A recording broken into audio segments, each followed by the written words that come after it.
வணக்கம். 1908 மார்ச் 13 நாள் வெள்ளிக்கிழமை. கப்பலோட்டிய தமிழன் வ.உ. சிதம்பரனார் அவர்கள் கைது செய்யப்பெற்ற செய்தி அறிந்து திருநெல்வேலியிலும் தூத்துக்குடியிலும் மக்கள் கிளர்ந்து எழுந்த நாள். வரலாறு காணாத எழுச்சி, வேலை நிறுத்தம், அரசு சொத்துகள் அளிக்கப்பட்டன. ஏராளமான சான்றுகளை கொண்டு இவ்வெழுச்சியின் போக்கை நூலாய் ஆய்வு நூலாய் வடித்தெடுத்த எழுத்தாளர், வரலாற்று ஆய்வாளர் இரா வெங்கடாஜலபதி அவர்கள் திருநெல்வேலி எழுச்சியும் வ.உ.சியும் 1908 எனும் நூலுக்காக 2024 ஆண்டிற்கான சாகித்ய அகாடமி விருது வழங்கி பாராட்ட பெற்றிருக்கிறார். The award in Tamil goes to R. Venkatachalapati.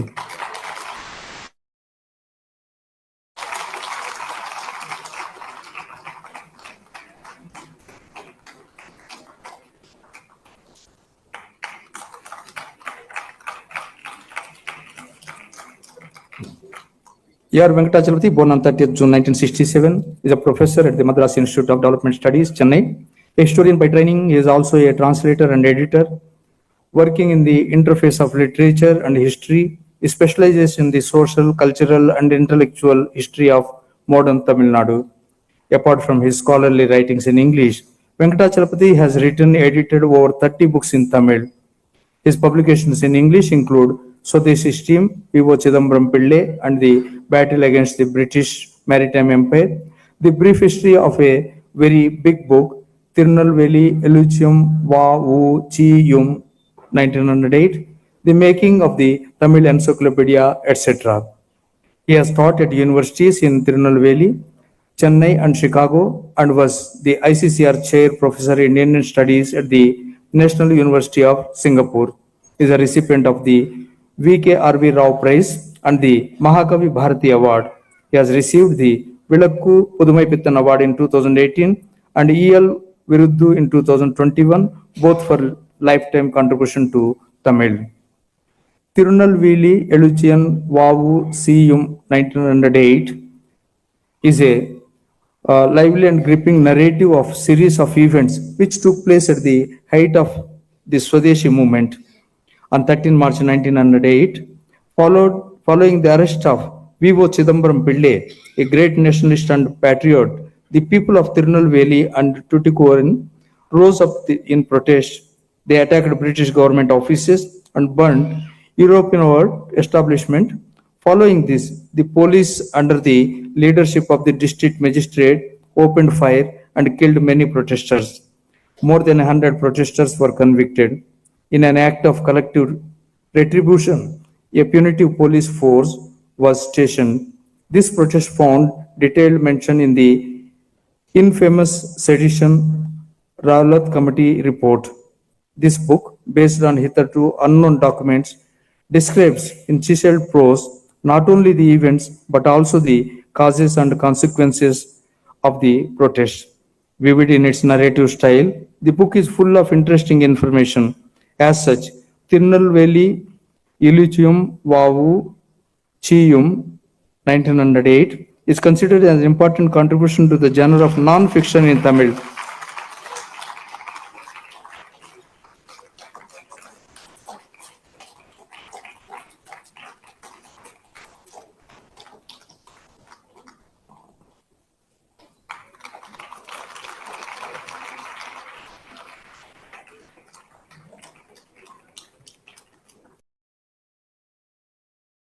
கடந்த 14/3/2025 வெள்ளிக்கிழமை மாலை தஞ்சை பெசன்ட் அரங்கில் மக்கள் சிந்தனை பேரவையின் தஞ்சை மாவட்ட ஒருங்கிணைப்பாளர், மாநில துணைத் தலைவர், பேராசிரியர் கோ. விஜயராமலிங்கம் ஐயா அவர்கள் தலைமையில் திருச்சி பாரதிதாசன் பல்கலைக்கழக தமிழ்துறை மேனாள் தலைவர், பேராசிரியர் முனைவர் ப. மதிவாணன் அவர்கள் இந்நூல் பற்றி நிகழ்த்திய அற்புத அறிமுக உரையினை கேட்க தங்களை அன்போடு அழைக்கின்றேன். வாருங்கள்.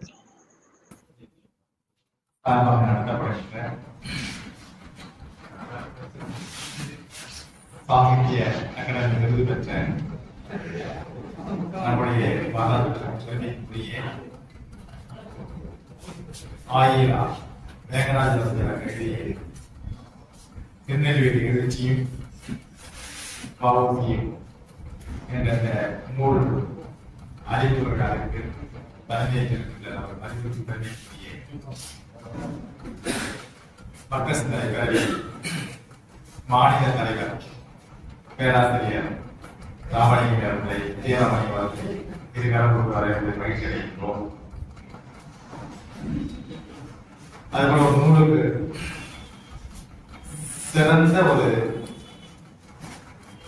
அறிமுகம் வழங்குவதற்கு சிறந்த ஒரு நபரை தெரிவு செய்து நமக்கெல்லாம் இந்த நூலை பற்றி எல்லா வகையிலும் எல்லா கோணங்களிலும்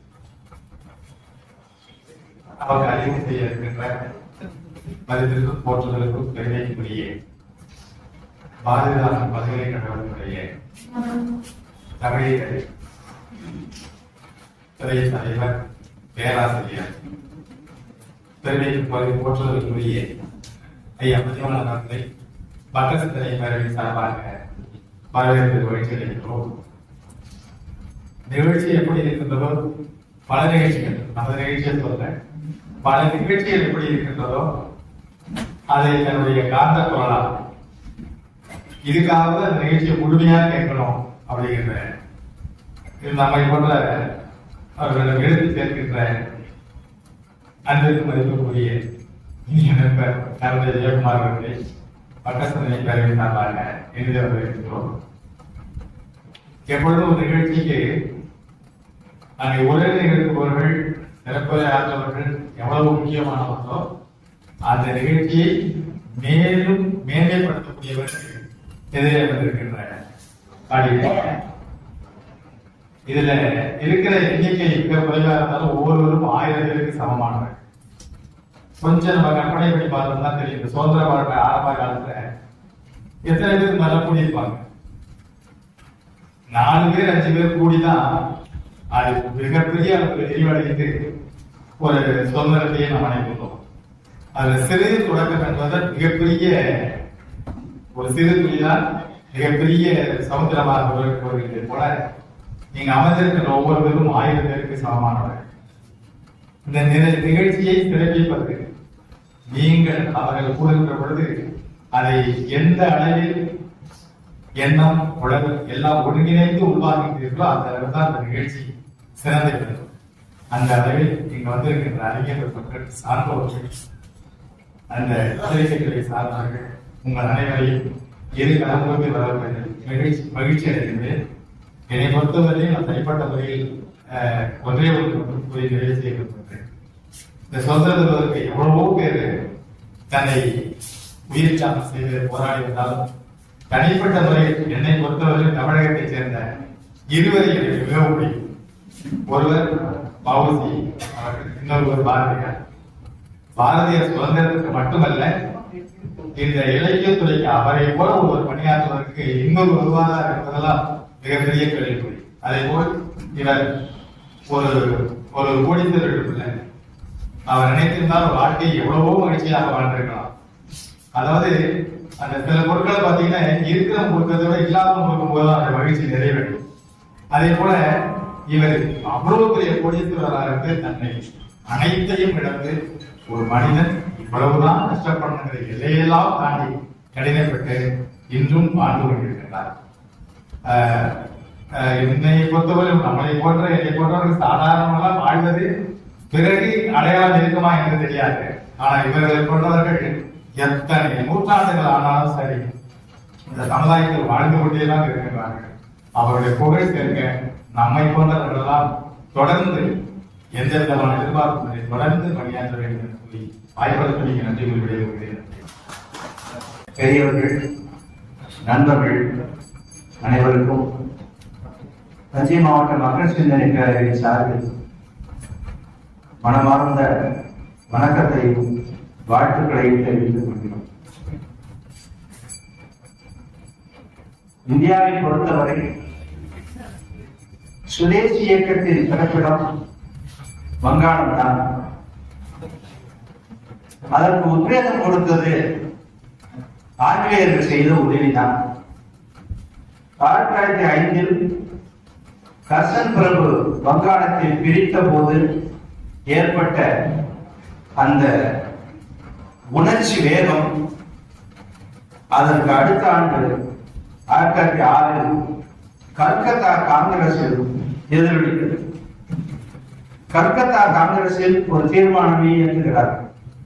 அந்த தீர்மானம் 3 வரி: சுதேசியம், சுயராஜ்யம், தேசிய கல்வி.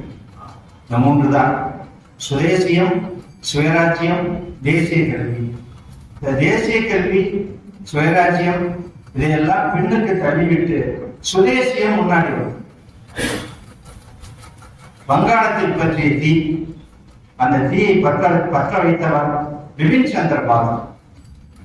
வங்காளத்தில் பிபின் சந்திர பாலர் என்றால் மராட்டியத்தில் லோகமானிய பால கங்காதர திலகர், பஞ்சாபில் லாலா லஜபதி ராய். இந்த 3 பேரையும் லால் பால் என்றுதான் சொல்வார்கள். இந்த 3 பேருமே சுதேசி இயக்கத்திற்கு உத்வேகம் கொடுத்தவர்கள். தென்னாட்டில் பெரிய அளவில் சொல்லிக் கொள்ளக்கூடிய அளவில் சுதேசி இயக்கம் வலுப்பெறவே இல்லை. இவ்வளவுக்கும் 19ஆம் நூற்றாண்டு நிறைவில் தென்னிந்தியாவில் சென்னையில் தான் முதலில் சுதேசி இயக்கம் துவங்கப்பட்டது. 19ஆம் நூற்றாண்டு நிறைவில். அப்படி இருந்தாலும் சொல்லிக் கொள்ளும் அளவில் சுதேசியம் என்னும் வலுப்பெறவில்லை. 1906 கல்கத்தா காங்கிரசுக்கு வஉசி சென்று வந்தார். அங்கு பல பேரை சந்தித்தார். போகும்போது வஉசி என்ற சாதாரண மனிதர் என்றால் அவருடைய பணியையோ அவருடைய கல்வியையோ சிறப்பையோ நாம் குறைத்து சொல்லவில்லை. திரும்பி வரும்போது தென்னிந்தியாவில் அளப்பரிய மாசற்ற ஒரு மாபெரும் தலைவராக கல்கத்தா காங்கிரஸ் திரும்பி வந்தார். திலகர் பிள்ளை எங்கே என்று கேட்கும் அளவிற்கு வஉசி புகழ் பெற்றிருந்தார். தென்னாட்டுக்கு வந்த பிறகுதான், அதுவரை சென்னை மாகாணத்துக்கு ஒரு அவப்பெயர் உண்டு. யுனைடெட் ப்ராவின்ஸ் அப்படின்னு ஆங்கிலத்தில் சொல்லுவாங்க. யுனைடெட்னா என்னன்னு நமக்கு எல்லாருக்கும் தெரியும். தூங்கு மூஞ்சி மாகாணம். வடக்கே சுதேசியம் கொழுந்து விட்டு இருந்து கொண்டிருந்த போது தென்னாடு அமைதியாக இருந்தது. அதற்காக நமக்கு ஒரு அவப்பெயர் உண்டு.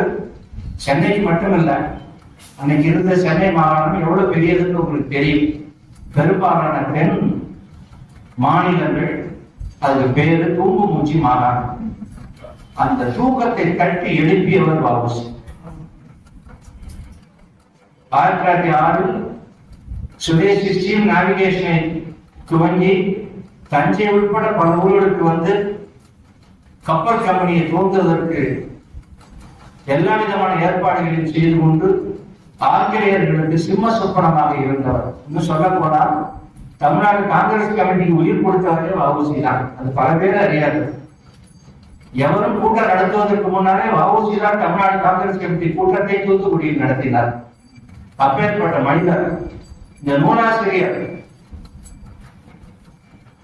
திருநெல்வேலி எழுச்சி வஉசி மார்க்கெட் நூலாசிரியர் வரியில் சொல்வதென்றால், ஆங்கிலேய பெரு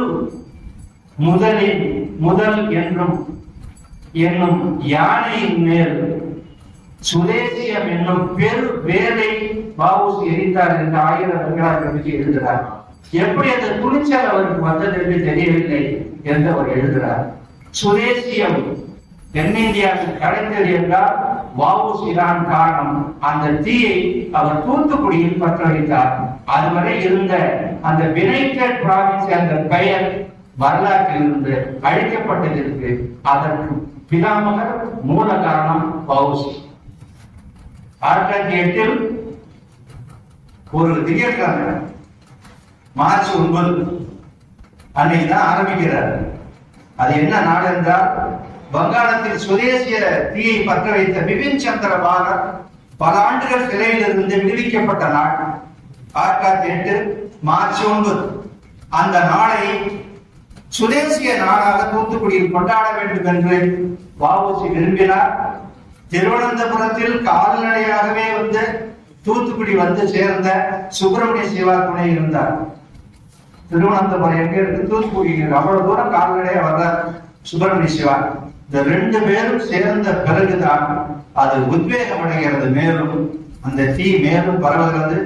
9ஆம் தேதி இந்த நாளை கொண்டாடக்கூடாது என்று அன்றைக்கு திருநெல்வேலியினுடைய கலெக்டராக இருந்த விஞ்ச் தடை போடுகிறார். மீறி இவர்கள் அந்த கூட்டத்தை நடத்துவதற்கு முன்னாலே விசாரிக்கப்படுகிறார்கள்.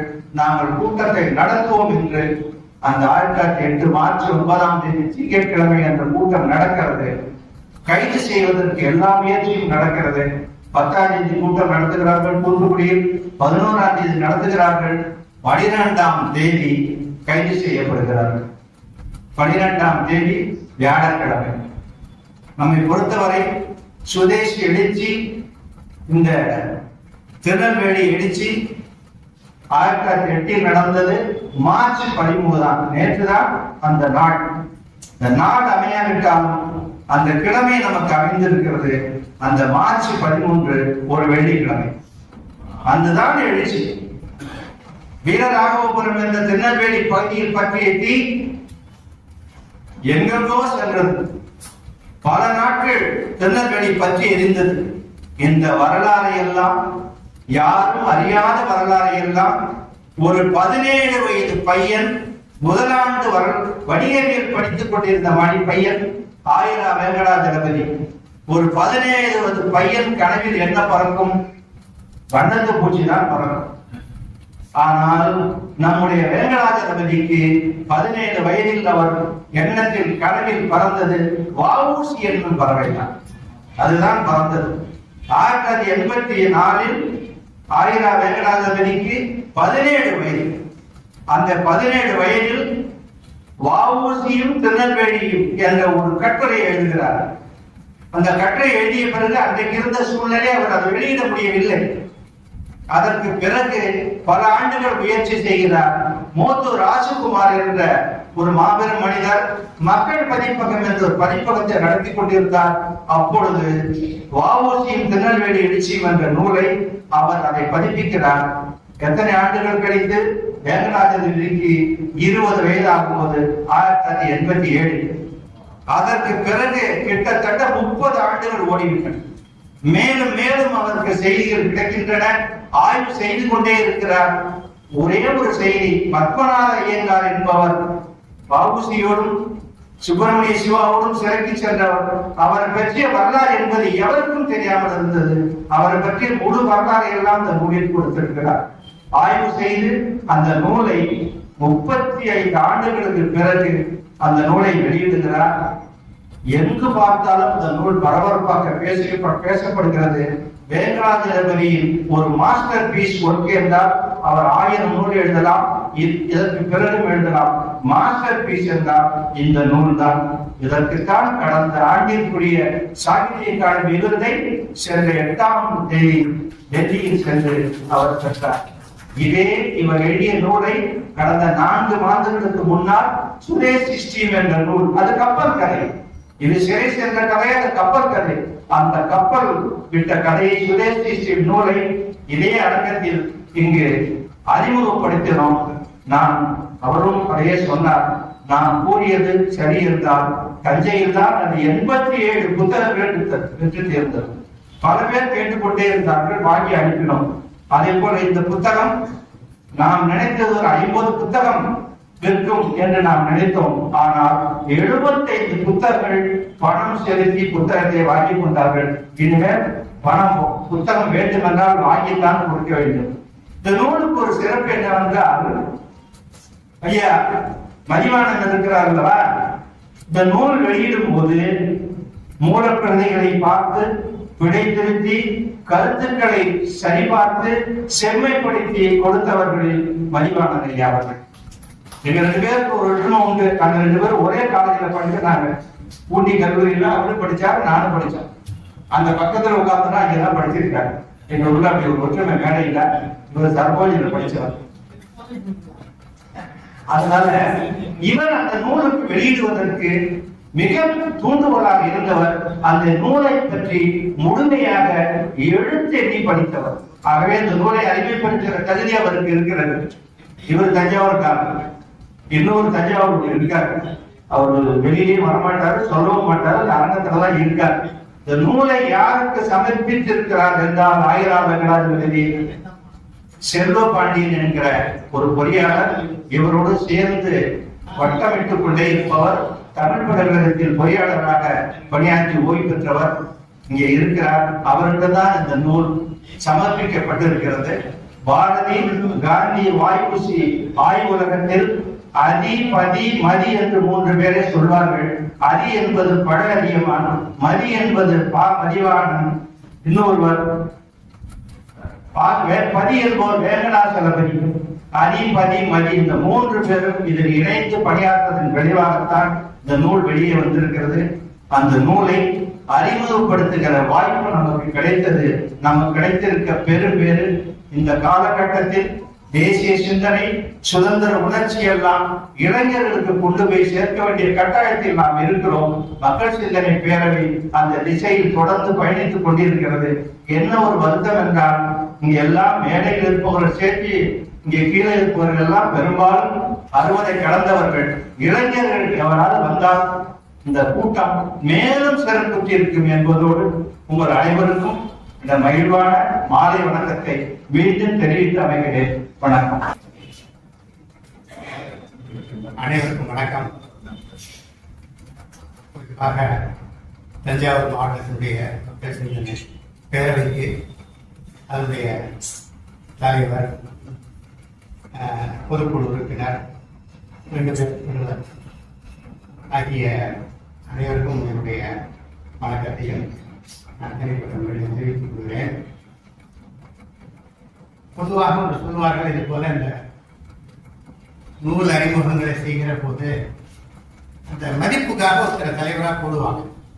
அவர் பெரும்பாலும் எந்த நூல் பக்கமே இருக்க மாட்டாரு, நிச்சயமா அந்த நூல் பக்கம் வரமாட்டாரு. ஆனா அவருக்கு வேற ஒரு சிறப்பு இருக்கும்.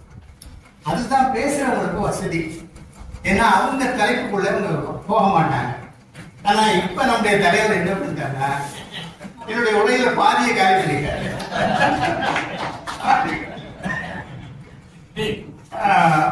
மகிழ்ச்சி. ஒரு அரங்கிற்கு தலைமை தாங்குகிற போது அந்த அரங்கினுடைய பொருள் என்னவோ அதை தெரிந்து பேசக்கூடிய ஒரு தலைவர் இருப்பதனால நான் மகிழ்ச்சி கிடைக்கிறேன். தளபதி அவர்களுடைய பழக்கத்தை பற்றி நான் சொல்ல வேண்டும். 1980களுடைய பிற்பகுதியில நான் என்னுடைய ஆய்வுக்காக அந்த சென்னையில் இருக்கக்கூடிய மறைமலை அடிகள் நூலகத்துக்கு நான் சென்றேன். இப்ப அந்த நூலகம் இல்லை, பல நல்ல நூலகங்கள் இல்லை. அதுல ஒன்று மறைமலை நூலகம். அப்போது அங்க நூலகராக இருந்தவர், எனக்கும் அவருக்கும் 10 ஆண்டு இடைவெளி, என்னோட 10 வயது இளையவர்கள். நான் ஒரு 4-5 நாட்கள் அங்கே உட்கார்ந்து தகவல் குறிப்பெல்லாம் எடுத்துட்டு பிறகு அவர் வந்து எட்டி பார்த்துட்டு என்னன்னு கேட்டார். நான் சொன்னேன். சொன்ன பிறகு அவர் என்ன செய்தாருன்னா, நீங்க என்னென்ன மாதிரி செய்யணும் அப்படின்னாரு. அப்புறம் நான் அவரோட கொஞ்சம் கொஞ்சமா பழக்கம் வந்தது. அப்புறம் தான் அவர் வந்து அகவையில் இளைஞரை தவிர ஆராய்ச்சியில், வரலாற்றில், அந்த ஆவணங்களில் எந்த அளவுக்கு தன்னுடைய விரல் நுனியிலே அவற்றையெல்லாம் வைத்திருக்கிறார் என்பது தெரிந்தது. நீங்க சொன்னால் நம்ப மாட்டீர்கள். எனக்கு வந்து நெறியாளர் பேராசிரியர் காத்தையன் அவர்கள் பூண்டி கல்லூரியில் அவரிடத்துல ஒரு தடவை பேசுகிறவங்க சொன்னேன், ஐயா அவரும் ஒரு கைடு எனக்கு அப்படின்ட்டு. பொதுவா இப்படி சொன்னா அந்த நெறியாளர்கள் அதோட காலி பண்ணிடுவாங்க. நான் ஒரு கைடு, நீ யாரையோ சின்ன பையங்கிறாரு. எங்க காத்தையன் ஐயா அந்த மாதிரி பண்ணாத, ஒண்ணுதான் என்கிட்ட சொன்னாரு. ஆனா யார் வேணாலும் கைடா இருக்குப்பா, முடிச்சு தொலை அப்படின்னாரு. ஏன்னா பல ஆண்டுகள் நான் அதை வந்து தள்ளி போட்டேன். அப்படி அவர் ஒரு ஆவணங்களை எப்படி பார்க்கணும், பயன்படுத்தணும் என்பதற்கு அவர் தான். அப்புறம் அது நட்பானது, குடும்ப ரீதியாக ஒரு குடும்ப நண்பராக மாறினார். இதெல்லாம் ஒன்று. இதனாலே நான் அந்த அவரை பற்றி நான் விரும்புகிறேன். அவருடைய புத்தகங்கள் ஏறத்தாழ எல்லா நூல்களையும் நான் படித்திருக்கிறேன். தமிழ் நூல்களில் 1-2 தவிர தமிழ் நூல்களை அந்த வெளிவரத்துக்கு முன்னாடி நான் படிக்கிறேன். ஏன்னா அப்பதான் அந்த ப்ரூஃப், மற்றபடி பிழை திருத்ததுல என்னன்னா, அந்த புத்தகத்தினுடைய உள்ளடக்கத்தில் பிழை இல்லை, அச்சு பிழைகள் இருக்கும். அது இல்லாம தமிழ புத்தகம் வர்றது ரொம்ப அறிவு. அதை நான் பார்ப்பதை தவிர மற்றபடி அவருடைய புத்தகத்தில் பிழை பார்க்கக்கூடிய அளவுக்கு அடிப்படை இல்லை. ஆனால் அப்படி படிக்கிற வாய்ப்பு கிடைக்கிற போதுதான் அவருடைய வரலாற்று துறை அதெல்லாம் ஒரு பக்கம் இருக்கட்டும், மொழியை பொறுப்பாக கையாளும். நான் ஒன்று இப்பொழுதுதான் சொல்லிக் கொண்டிருந்தேன், பிற துறையில் இருக்கிறவர்கள் தமிழில் எழுதுகிற போது அவர் தமிழுக்கு அவர்கள் எழுதுகிற ஒரு சலுகை மாதிரி, ஏன் இந்த இடத்துல சிந்தனைக்கு பேரவைன்னு போகணும், நீங்க சிந்தனை பேரவைன்னு போட்டுட்டீங்கன்னு சொல்லணும்னு சொன்னேன், கோவம் வந்துடும். நான் தமிழ்ல எழுதுறதே பெருசு, அதுல இக்கு இல்லை இச்சு இல்லை, இந்த தமிழ்வாதிகளே எப்படிதான். அது மிக தவறானது. ஒருவர் தன்னுடைய ஆய்வை எந்த மொழியில் தருகிறாரோ அந்த மொழியினுடைய மரபும் இலக்கணமும் தெரிந்திருக்க வேண்டும். வேற ஒரு எழுதுறாரு, ஆமாப்பா எனக்கு தெரியலன்னு சொல்லிட்டா பரவாயில்ல. விவேகானந்தத்தில் ஒரு முறை கேட்டாங்க, அப்புறமா கேட்டாங்க, நான் யாரெல்லாம் சொல்ல விரும்புறேன், தமிழ் எழுதுறவாளுக்கு தமிழ் தெரிஞ்சிருக்குமா என்ன அப்படின்னு கேட்டாங்க. விவேகானந்தர் சொன்னாங்க, தெரிஞ்சிருக்க கூடாதா என்னன்னு கேட்டாரு. தெரிஞ்சிருக்க கூடாதா என்ன? ஏன்னா அந்த அம்மா அதெல்லாம் வேண்டியது இல்லைன்னு ஜெயகானந்தன் தூக்கி எறிஞ்சு பதில் சொல்லுவாருங்கிறதுக்காகவே கேட்கிறாங்க. இவங்க ஆசைப்படுற பதில வாங்குறதுக்கு அது ஜெயகானந்தன் முடியாது. அவர் சொன்னார், அதற்கு பிறகு அவர் எழுதினார் இடத்துல, இலக்கணத்தை மீறலாம், தெரிந்து கொண்டு மீறுங்கள். தெரியாம தப்பு பண்ணிட்டு நான் மீறேன்னு சொல்லார், தெரிந்து கொண்டு மீறுங்கள்.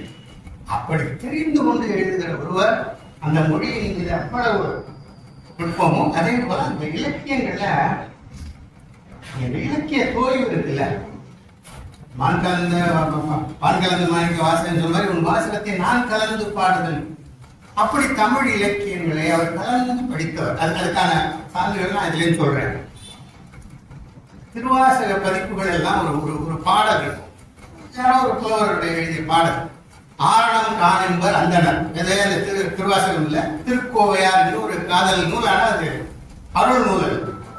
அந்த நூலை பற்றி சொல்லுகிற போது ஆரணம் கான் என்பர் அந்தனர், யோகியர் ஆகமத்தின் காரணம் கான் என்பர், காமுகர் காம நன்னூல் என்பர். ஏன்னா கோவைங்கிறது காதல் நூல், அது காம நன்னூல் என்பர். ஏரணம் கான் என்பர் எண்ணர், தர்க்கம், அது தர்க்க நூல் என்று சொல்லுவார்கள். எழுத்து என்ப புலவர், எழுத்துனா இலக்கியம். நவீன காலத்திலே சிசு செல்லப்பா நடத்திய இதழுக்கு பேர் எழுத்து, இலக்கியம். எழுத்து என்ப புலவோர் சிரணங்காய சிற்றம்பல கோவையை செப்பிடனேன், அப்படி நம்ம சரபதிக்கு சொல்லலாம். அதாவது அவருடைய வரலாற்று ஒவ்வொன்றையும் அந்த வரலாற்றை இயக்கக்கூடிய ஆளுமை ஒன்று இருக்கும். நீங்க அவருடைய எந்த நூல் வேணாலும் எடுத்துங்க, ஒரு சின்ன நூல், ஒரு குறு நூல், தமிழ் கலைக்களஞ்சியத்தின் கதைன்னு. இப்ப என்ன எழுத சொன்னா, இத்தனைக்கு நான் தமிழ் இலக்கியம் சார்ந்தவன், என்ன எழுத சொன்னா கலைக்களஞ்சியம் சிந்தனை எப்பொழுது வந்தது, யார் யார் ஈடுபட்டார்கள், அது எப்பொழுது செயலுக்கு வந்தது, அது யார் யாரெல்லாம் இருந்தார்கள், எவ்வளவு வந்து கொடுத்தாங்க, எப்படி பண்ணாங்க, என்ன எழுதுறது, இதெல்லாம் எழுதிட்டு போயிடுவோம். அதான வரலாறு. ஆனால் அதற்குள்ள ஒரு ஆளுமையுடைய வாழ்க்கை இருக்கிறது, பேர்த்தூரன். நீங்க அந்த புத்தகத்தை படிச்சு பாருங்க, ரொம்ப சின்ன புத்தகம், தமிழ் கலைக்களஞ்சியத்தின் கதையின் புத்தகத்துல தூரன் என்கிற ஆளுமையை அப்படியே உயிரோட பார்க்கணும். அதே மாதிரி பாரதியாருடைய படைப்பு நாட்டுடைமையாக்கப்பட்ட பற்றிய ஒரு புத்தகம் இருக்கு. அதை நீங்கள் படித்தீர்கள் என்றால் பெரும் படிக்கு ஆளான பாரதியாருடைய சகோதரர், அவர் பாவம் பரகாம கூற்றப்பட்டார், அவர்தான் தடுத்துட்டாரு. சரபதியினுடைய நூலில் பிடிக்கிற போதுதான் அவர் எந்த அளவுக்கு பாரதி எழுத்துக்களின் மீது பொறுப்பாகவும் அந்த நூல் பரவலாக போவது பற்றி ஆர்வத்தோடு இருந்தார் என்று தெரியும். அந்த நூல்ல அந்த ஆளுமை. அது போல வரலாறு வெறும் தகவல்களுடைய தொகுப்பு அல்ல, தகவல்கள் கால வரிசை இதை வச்சு அடிக்கிறது இல்லை, மக்கள் உருவாக்குகிறார். அப்படி வரலாற்றை இயக்குகிற ஆளுமைகள், வரலாற்றால் இயங்குகிற ஆளுமைகள் கொஞ்சம் இருக்கும். அது வரலாறு எப்படி போதோ அதுக்கு பின்னாடி போவாங்க. வாவுசி போனவர்கள் வரலாற்றுக்கு முன்னாடி போனாங்க, இயக்கியவர்கள். அப்படி இயக்குகளுடைய ஆளுமைகள், அந்த இயக்குகிற ஆளுமைகள் மட்டுமல்ல, கண்ணுக்கு தெரியாத அல்லது நாம் வாவுசியை நம்ம போதிய அளவுக்கு பொருட்படுத்தவில்லை என்பதுதான். இன்றைக்கும் மகாத்மா காந்தி நூல் தொகுப்பில் வாவுசிக்கு இடமில்லை இல்ல, அதனால வாவுசியை ஒன்றும் பெருசா பண்றதில்லை. அந்த ஆளுமை அப்படி என்பதை சொல்கிற தொடர்ந்து வாவுசி. நான் இப்ப ஐயா அவர்கள் அறிமுகப்படுத்தினார்கள். வஉசி பற்றிய பல இன்னொன்னு ஆய்வு என்பது ஏதோ ஒரு தலைப்பு தராங்கன்னா பிஹெச்டி பண்ணுறாங்க, ஒரு தலைப்பு எடுத்து ஆராய்ச்சி பண்ணணும், டிகிரி வந்துடும், அதோட விட்டுருவோம். ஒன்று ரெண்டு நம்ம ஐயா சார் மாதிரி தொடர்ந்து விடக்கூடாது அந்த பௌத்த நம்மளை விட்டால் நம்ம விடக்கூடாதுன்னு போறதெல்லாம் ரொம்ப குறைவு. அதுதான் ஒரு ஆய்வாளருடைய முக்கியமான ஒரு புத்தகமுடைய கையில இல்லை. இப்ப வஉசியும் பாரதியும் பதிப்பு திலக மகர்ஷி வஉசி திலக மகர்ஷின்றது வஉசி எழுதிய புத்தகம் திலகரை பற்றி, அது வாராது வந்த மாமணி ஒரு தொகுப்பு, அதே போல வஉசியின் சிவஞான போத உரைக்கு ஒரு பதிப்பு. இது தவிர இந்த காந்தி கணக்குன்னு சொல்லி காந்தியின் மீது ஒரு இன்னைக்கு மகாத்மா நீங்க போட்டுக்க மகாத்மா காந்தியின் மீது ஒரு பழி இருந்து கொண்டே இருந்தது. அது ஆவணங்கள் அடிப்படையில் சரபதி அவர்கள் அந்த கணித போக்குவரத்து நிகழ்ந்தது 347 ரூபாய் 12 ஆனா இது 1914 அவர் கிடைக்குது. காந்தியை பொறுத்தவரைக்கும் கணக்கு வழக்கில் ரொம்ப உறுதியான ஒருவர். அவர் கணக்கு சரியாக வந்ததற்கு பிறகு கொடுத்துட்டார். ஆனால் காந்தி கணக்கு என்றால் சரியான கணக்கு தான் நம்ம கொடுக்கணும். காந்தி கணக்கு சரியான கணக்கு, அதுக்கு ஒரு புத்தகம். இன்னும் ஒன்று நான் சர்வதேசத்தில் சொல்ல ஆசைப்படுகிறேன். காந்தியும் வஉசியும் பெரியாரும் ஒரு புத்தகம் இன்னைக்கு வரும். அதுக்கு நம்ம சர்வதேச புத்தகமான ஆடு. ஒருவேளை அவர் இல்லை என்றால் வரலாற்றுல இருக்கிறவர்கள் கூட அதை செய்யலாம். பல பல பல நிகழ்ச்சிகள் இருக்கின்றன இந்த இந்த புத்தகத்துக்குள்ள. நம்ம இது எப்படி அவருடைய ஆய்வு அணுகுமுறை என்றால் ஆளுமைகளை நோக்கி அனுப்பார். இன்னொன்னு ஆதாரங்களை எப்படி இனம் காண்பது. ஒரு ஆராய்ச்சி இருக்கு அப்படின்னா அது ஆதாரத்தை எங்கெங்க போய் தேடுறது. தளபதிக்கு ஆதாரங்களை கண்டுபிடிச்சது குறிப்பா இந்த ஸ்வதேசி ஸ்கீம் அந்த அந்த புத்தகத்தை எதிர்பாராத இடங்களில், அப்ப அதுக்கான விழிப்பு இருந்துட்டே இருக்கணும். எதிர்பாராத இடங்களில் இருந்தெல்லாம் உடனே இந்த கப்பலுக்கு யார் தொழில்நுட்ப வல்லுநராக இருந்தாங்க, அந்த கப்பலை ஓட்ட ஆள் யார்? இந்தியர்கள் இல்லை. இந்தியர்கள் பயிற்சி கொடுக்கணும்னு நினைக்கிறார். அது யார்? எங்கே வாங்கினார்கள்? எப்படி வாங்கினார்கள்? இன்றைக்கு முடியாது. இன்னைக்கு எவ்வளவு சொல்லிட்டு இருந்தாங்க. இன்னைக்கு நம்ம ஒரு கப்பல் வாங்கணும்னு நினைக்கிறோம். நீங்க ஒரு கம்பெனியில கூட்டா போட்டு இருக்கோம். ஒரு கப்பலை இன்னைக்கு வாங்கிட முடியுமா? முடியாது. அன்றைக்கு அவர் வாங்க முடியுது. அப்போ அந்த ஆய்வுக்கான ஆதாரங்களை எங்க இனம் காண்பது அதுல பார்க்கலாம். அப்புறம் ஆதாரங்களில் இருந்து தரவுகளை தொகுப்பது. எனக்கு தெரிந்த ஒரு ஆய்வாளர், யாருன்னு சொன்னால் எதிர்மறையா இருக்கிறது வேண்டாம். அவர் என்னன்னா அவர் யாரை பற்றி ஆய்வு செய்வாரா, அவர் மூக்குப்படி போடுவாரு. அவருடைய மூக்குப்படி டப்பாவெல்லாம் கூட பிடிச்சிட்டாரு. ஆனா அந்த டப்பாவை என்ன செய்யறதுன்னு தெரியல. நிச்சயமா அவரோட சம்பந்தப்பட்டது தான். ஆனா ஆய்வில் அந்த மூக்குப்படி டப்பாவுக்கான இடம் என்ன, இந்த ஆதாரம் தொகுக்கிறாங்க பாருங்க, அவங்களுக்கு அதை விடுறதுக்கு மனசு வராது. மூக்குப்படிக்கு மட்டும் நான் கிட்டத்தட்ட 30,000 ரூபாய் செலவு பண்ணிருக்கேன். ஆனா ஆய்வுல இடம் என்னப்போ ஆதாரங்கள், அதுல இருந்து எதை தரவாக நாம் எடுப்பது, எதை விட்டு விடுறது. ஒருவேளை இந்த மூக்குப்படி வேற ஒரு ஆய்வுக்கான ஆதாரமாக இருக்கக்கூடும். நான் சில இதெல்லாம் இதுல சொல்றேன். அதே போல அதை எப்படி வகைப்படுத்துறது. நிறைய எடுத்துட்டோம், அதுல இருந்து தரவுகளை டேட்டா தான் எடுத்துட்டோம், கிளாஸிஃபை பண்றோம். பிறகு அதில் இருந்து ஒன்றோடு ஒன்று தொடர்புபடுத்தி ஒரு முடிவுக்கு எப்படி வருவது. இப்போவும் ஆராய்ச்சி மாணவர்களுக்கு, ஏன்னா கொஞ்ச நாள் இந்த ஆராய்ச்சி மாணவர்களுக்கு நெறியாளர்லாம் இருந்தேன். ஆராய்ச்சி நெறிமுறைன்னு ஒரு தாள் இருக்கு. படிச்சு மார்க் வாங்கிடுவாங்க. நாங்க மார்க் போடாம யாரையும் அனுப்புறதில்லை, தாராளமா போட்டுருவோம். தெரிந்து கொள்வதென்றால் என்ன செய்ய வேண்டும் என்றால், தரமான ஆய்வு நூலை படித்தாருடைய நீச்சல் அடிப்பது எப்படிங்கிறத பத்தி 1000 பக்கம் ஒருத்தர் புத்தகம் படிச்சிருக்காருங்க. ஆனா ஒரு சின்ன குட்டையில கூட இறங்கினதுலன்னு வச்சுங்க செய்ய முடியாது. சரபதியினுடைய புத்தகங்களை ஒரு ஆய்வு மாணவர் படித்தால் எப்படி தரவுகளை திரட்டி அதை வகைப்படுத்தி அலசி ஒரு முடிவை நோக்கி போவது, அதற்காக அவருடைய நூலை படிக்கலாம். அதே போல அந்த ஆய்வு படிநிலை இந்த புத்தகம் அருமையான புத்தகம். ஸ்வதேசி ஸ்கீம் தலைவர் சொன்னதை போல அற்புதமா அந்த ஸ்டெப் பை ஸ்டெப் அதை எப்படி கொண்டு போறது. நிறைய தகவல்கள் கிடைத்து விட்டால் அதை அடுக்குவது என்பது மிகவும் கடினம். அது இப்படி கொண்டு போவது. அப்புறம் மொழி, நான் தான் சொன்னேன், அந்த ஆய்வு முறை மட்டுமல்ல, ஆங்கிலமா இருந்தாலும் சரி, தமிழாக இருந்தாலும் சரி. இப்போ ஆங்கிலம் பற்றி கற்று சொல்றதுக்கு எனக்கு தகுதி கிடையாது. நான் தமிழ் பற்றி நான் சொல்லுவேன். தமிழ் பற்றி தமிழ் அல்லாத துறை சார்ந்து எழுதுகிற மிகச்சிலரில் அல்லது ஒரே ஒருவர் சிலபதிதான். பல பேர் ஆங்கிலத்தை எழுதிடுவாங்க. இன்னும் சொல்ல போனா தமிழ்நாட்டிலிருந்து தமிழ் சமூகம் பற்றி ஆகிற பல பேர் தமிழில் எழுதுவதே கிடையாது. சிறந்த ஆய்வாளர்களாக இருப்பாங்க. உலகளாவே ஏற்பு அவங்களுக்கு கிடைச்சிருக்கும். தமிழில் எழுத மாட்டாங்க. 2 மொழியில் எழுதுகிற நம்முடைய காலத்தில் அரிதான ஒருவர் வெங்கடாஜலபதி. அந்த மொழியில் பொறுப்பு, அந்த மொழியில் தொய்வு இருக்கும். அப்புறம் அது எழுதுகிற போது வரட்டுத்தனமா எழுதுறது. நான்லாம் முனைவர் ஆய்வு பண்ணும் பொழுது சுவையா எதுவும் வந்துடக்கூடாதுன்னு பார்த்து நாங்க காலி பண்ணுவோம். அப்புறம் ஆராய்ச்சி நட கிடையாது. படிக்கிறது நல்லா இருக்கிற மாதிரி இருக்கு. ஆமா, நல்லா இருக்கு. எடுத்து நல்லாவே இருக்கக்கூடாது. ஒன்று, இங்கே ஆய்வு துறைக்கு அளிக்கக்கூடிய ஆய்வேட்டினுடைய நடைபெற்று அந்த ஆய்வின் தரம் குன்றாமல் பொதுமக்கள் 87 பணிகள் இந்த புத்தகம் போயிருக்குன்னா அதுல 8 பேர் தான் இந்த ஆராய்ச்சிக்கு படிக்கிறதுக்கான தகுதி உள்ளவங்கன்னா என்ன ஆகுது? 87 பேரும் படிக்கலாம்.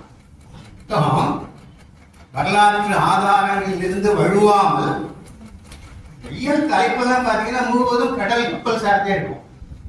அதே மாதிரி ஒரு இயல் முடிக்கிற போது தொடர்கதையை போல ஒரு குக்கியை போடுவார். அது அடுத்த இயல தொடர். அதெல்லாம் இயல்பா நடக்கும். அப்படி அது என்னன்னா, அது இருக்கக்கூடிய நயங்களுக்காக படிக்கலாம். இப்படி பல நோக்கில் புத்தகங்களை படிக்கலாம். என்னுடைய பணி இந்த திருநெல்வேலி எழுச்சியும் வ.உ.சி.யும் 1908 என்கிற நூலை அறிமுகப்படுத்துவதுதான். எனவே சுருங்க சொல்லி ரன் செய்வதுதான் நல்லது. இரண்டாவது, இது 2024 ஆண்டுக்கான சாகித்ய அகாடமி பரிசு பெற்றதுனால அந்த நூலை அறிமுகப்படுத்துறோம். இல்லைன்னா இந்த சிவஞான போத உரை பற்றி கூட பார்க்கலாம். ஆனா அது அவருடைய பதிப்பு. பதிப்பு ஏன் அதை விட்டு நம்ம இது பார்க்கணும்னா, இப்ப அதற்கு ஒரு சாகித்ய அகாடமி விருது கிடைத்திருக்கு. அப்ப ஏன் அந்த விருதுக்காக தகுதி பெறுகிறது என்பதையும் நான் இந்த இடத்துல சொல்லணும். இப்ப மற்ற நூல்கள் வேற. சரி, ஆக இந்த 2 புள்ளி ஒன்று அந்த நூலை அறிமுகப்படுத்துவது, அது சாகித்ய அகாடமி விருதுக்கான தகுதி என்பது. சலபதி சொல்றாரு, திருநெல்வேலி சிறிய நகரம். இப்ப கூட சிறிய நகரம் தான் நான் நினைக்கிறேன். ஏறத்தாழ 3 மணி நேரத்தில் எல்லாம் முடிந்து விட்டது. நான் சொல்லல, அவர் எழுதுறார். சிறிய நகரம் 3 மணி நேரத்தில் எல்லாம் முடிந்து விட்டது. ஒரு சிறிய நகரத்தினுடைய சிறிய நிகழ்வு. அதுக்கு எவ்வளவு புத்தகம் எழுதலாம்? 97 பக்கத்துக்கு 1987 ஒரு புத்தகம் எழுதினாரு. இப்ப கிட்டத்தட்ட 3 மடங்கு. என்னையாது 3 மணி நேரத்தில் முடிந்த ஒரு சிறிய நகரத்தினுடைய நிகழ்ச்சிக்கு நீங்க இவ்வளவு பெரிய புத்தகம்னா ஒருவேளை பெருசுபடுத்துறாரோ சொல்லுவாங்க. சில பேர் அதை பெருசுபடுத்துவாங்க. அப்படி பெருசுபடுத்துகிறாரோ என்றால் என்னன்னு சொன்னா, தலைவர் சொன்னது போல இருண்ட மாகாணம், அது இந்த யுனைடெட் ப்ராவின்ஸ் என்று சொல்லப்பட்டது. அப்புறம் பாரதி தான் அது கொஞ்சம் கடுமையா தூங்குமூஞ்சி மாகாணம்ங்கிற பேரை பாரதி தான் கொடுக்குறாரு. முதல்ல இருண்ட மாகாணம் எழுதிட்டாங்க. பினைட் இருண்ட மாகாணம் சொல்லிட்டு இருந்தாங்க. பாரதி சொன்னார்,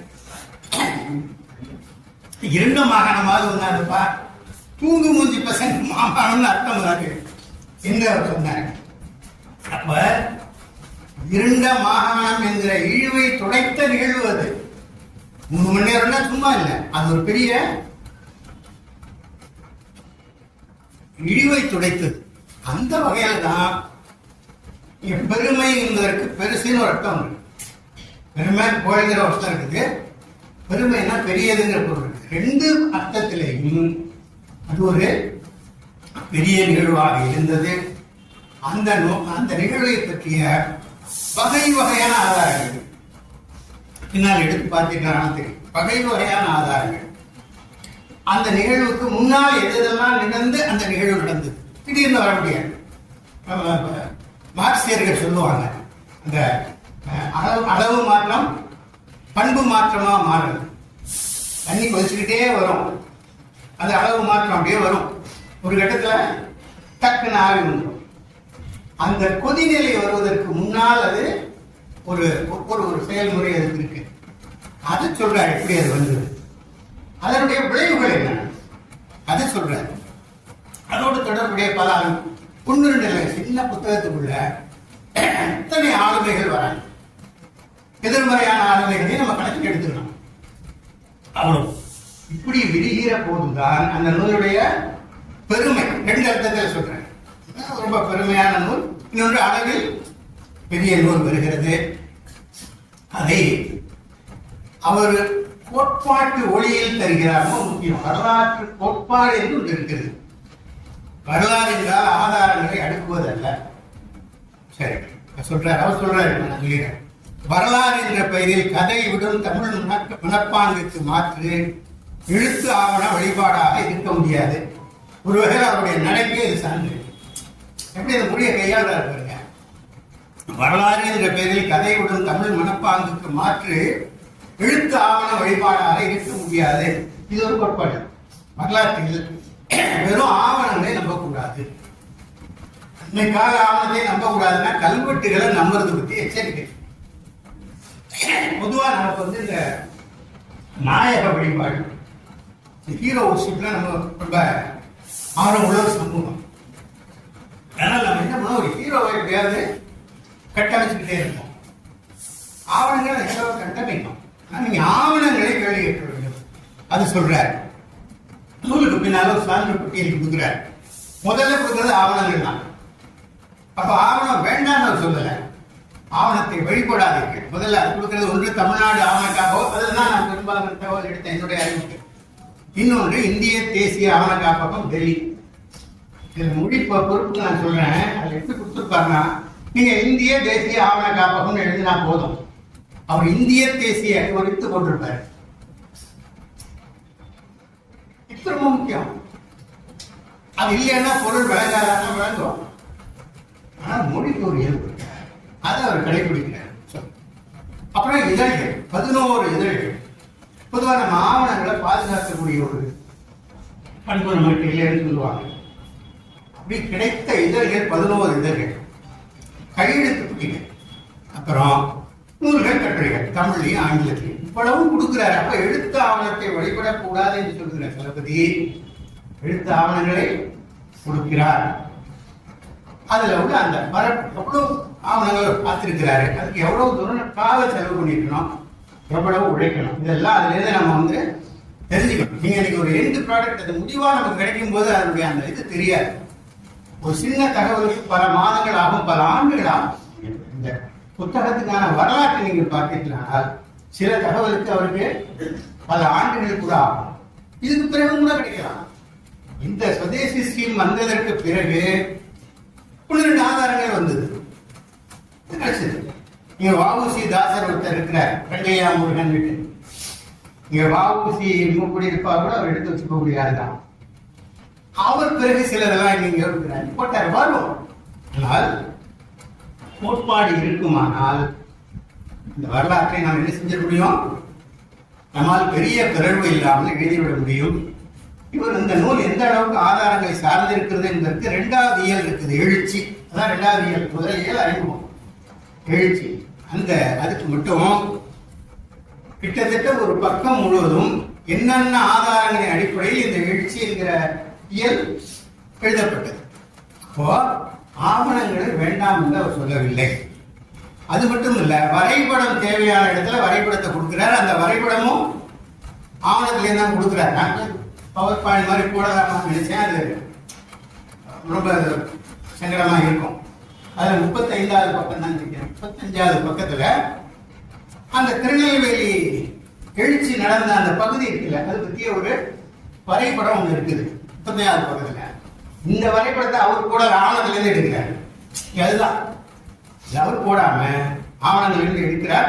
அது கீழே கொடுக்கிறார், என்ன ஜிஓ நம்பர் 899 ஜுடிஷியல் 36/1908 என்ற அரசாணையில் உள்ள வரைபடத்தை எழுதியது. படம் உட்பட. ஏன்னா அந்த படம் பார்த்தாதான் அந்த எழுச்சியினுடைய அந்த ஒரு நகர்வு இருக்குல்ல, எங்க தொடங்குச்சு, இங்க போய் முடிஞ்சது, தொடங்குறது முடிவு வரைக்கும் அது இருக்கு. இது பார்த்தா தெளிவா தெரியும் எப்படி போனாங்கன்னு. இப்ப அது கொடுக்குறாரு. சரி, இப்ப பார்க்க வேண்டியது என்னன்னா, சட்டம் ஒழுங்கு பிரச்சனையான இந்த நிகழ்ச்சி இந்திய அரசுக்கு இல்லை, அந்த மாகாண அரசுக்கு தான் சட்டம் ஒழுங்கு பிரச்சனை இருக்கு. ஆனாலும் அந்த மாகாண அரசு என்ன செய்கிறது, தகவலை இந்திய அரசுக்கு, அப்போ உள்ள இந்திய அரசுக்கு அனுப்புகிறது. சல்பதி சொல்றாரு, இதனால் நமக்கு கூடுதல் ஆவணங்களும் மேலதிகங்களும் கிடைக்கின்றன, இதற்காக நாம் மகிழலாம் சொல்றாரு. இப்ப ஆவணம் வேண்டாம்னு சொல்லல, வழிபடாதீங்கிறார். நான் அந்த இடத்துக்கு வரேன். ஆனால் இவ்வாறு அறுதியின் முயன்று திரட்டிய இந்த ஆவணங்களை அவர் அப்படியே பின்பற்றவில்லை. அங்கதான் பாருங்க, ஆவணமே திரட்டாம எழுதக்கூடாது, ஆனா அப்படியே அதை பின்பற்றக்கூடாது. அங்கதான் வரலாற்று கோட்பாடு வருகிறது. அவர் சொல்றார், நாளை அரசாங்க ஆவணங்களிலும் இதழ்களிலும் திருநெல்வேலி கழகம், திருநெல்வேலி ரயட்ஸ் என்று குறிப்பிடப்படுகிறது. இது பெரிய மக்கள் எழுச்சி என்ற போதும் வெள்ளையர் இதனை தமது ஆட்சி அதிகாரத்துக்கு எதிரான கிளர்ச்சியாகவும் சட்டம் ஒழுங்கு பிரச்சனையாகவும் கண்டமையால் கலகம் ரயட் என்றே வர்ணித்தார்கள். இதன் பொருளை சீர்தூக்கி பார்க்காத வரலாற்று ஆசிரியர்கள், ஒருவேளை ஹிஸ்டரி டீச்சர்ஸ் நம்ம வச்சுக்கலாம், இந்த இடத்துல நீங்க ஆத்தர் கூட வேண்டாம், வரலாற்று ஆசிரியர்கள் இந்த சொல்லையே வழங்கி வருகிறார்கள். நீங்க இதுதான் ஆவண வழிபாடு. ஆவணம் ஆங்கிலேயருடைய, அவர்களுடைய பார்வையில் அது கலகம். அது உண்மையில் என்ன என்றால் அது ஒரு எழுச்சி. இன்னும் மிகப்பெரிய வேறுபாடு அதெல்லாம் கொடுக்கிறார். கலகத்துக்கும் எழுச்சிக்குமான வேறுபாடு இங்கேதான் ஆவணத்திலிருந்து அவர் எப்படி வேறுபடுகிறார் என்பது தெரியும். எல்லாருமே அதை வரலாற்று ஆசிரியர்கள் அதை திருநெல்வேலி ரயட்ஸ் என்று எழுதுகிற போது இவர் அதை திருநெல்வேலி எழுச்சி என்று சொல்றார். அதான் தலைப்புல வருகிறது, திருநெல்வேலி எழுச்சி. இதை பார்ப்பது ஒரு வரலாற்று ஆசிரியருடைய பார்வை மிகவும் முக்கியமானது. அதை பார்த்து எழுதுகிறார். அப்புறம் இன்னொன்னு அவருடைய கோட்பாட்டில் இன்னொரு முக்கியமானது, மக்களுக்கு அல்லாமல் தலைவர்களுக்கு மட்டுமே முதன்மை தருவது நமது வரலாற்று மரபு. பேர் இயக்கங்களில் பங்கு பெற்றும் எளிய மக்களை மைய நீரோட்ட வரலாறு, அந்த மெயின் ஸ்ட்ரீம் ஹிஸ்டரின்னு ஒன்று இருக்குது. அந்த மைய நீரோட்ட வரலாறு என்ன செய்கிறது, அது சாதாரண மனிதர்கள் பலர் பங்கு பெறுகிறார். அவர்கள் எல்லாம் அது முகமற்றவர்களாக ஒதுக்கி விடுகிறது. ஆனால் இதை சமன்படுத்தும் முகமாக எழுச்சியில் பங்கு கொண்டு தண்டனை அடைந்தோர் பட்டியல் இருக்கு. அவர்களில் பலரை பற்றியும் முடிந்தவரை தகவல் திரட்டி ஒரு பகுதியை அவர் அளிக்கிறார். இதுவும் 3 பாயிண்ட் நான் சொல்லியிருக்கேன். ஒன்று, வரலாற்று ஆவணங்களை வெளியிடக்கூடாது. ஒன்று, தலைவர்களை மட்டுமே சார்ந்திருக்க கூடாது, சாதாரண மக்களுடைய பங்கேற்பு. அதான் ஒரு சமூக வரலாறாக அது வரும். சரி, அப்படின்னா ஏன் வாபசி, அது பிறகு போற போக்கில் நான் சொல்றேன். இந்த எழுச்சியை பற்றிய சொல்வது அவர் சொற்களில் காணலாம். ஆனால் தலைவர் அதை சொல்லிட்டார். எப்படி 1906 நமக்கு சுதேசி இயக்கம் வருகிறது.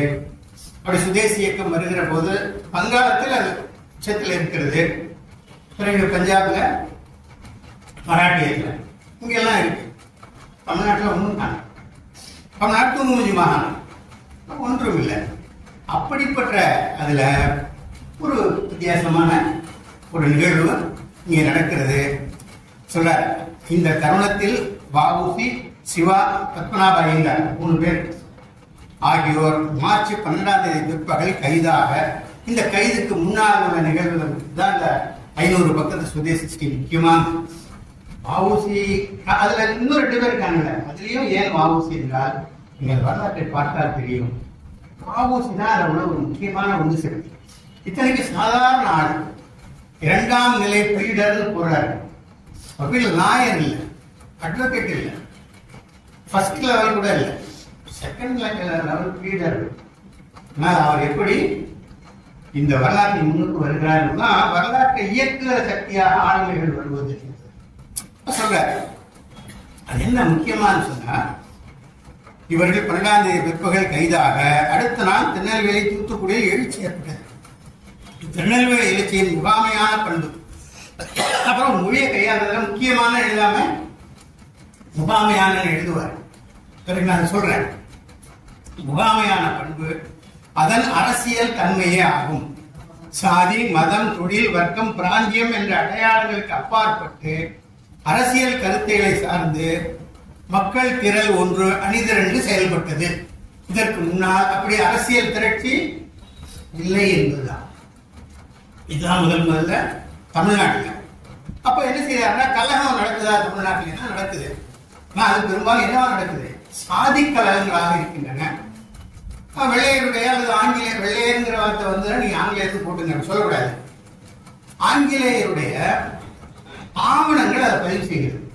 அப்படி பதிவு செய்வதில் 3 முக்கியமான கலகங்களை சலபதி எடுத்து கொடுக்கிறார். அதுல ஒன்று நெல்லையில 1858 நடக்கக்கூடிய ஒரு கலகம். அது இன்னைக்கு இருக்குது.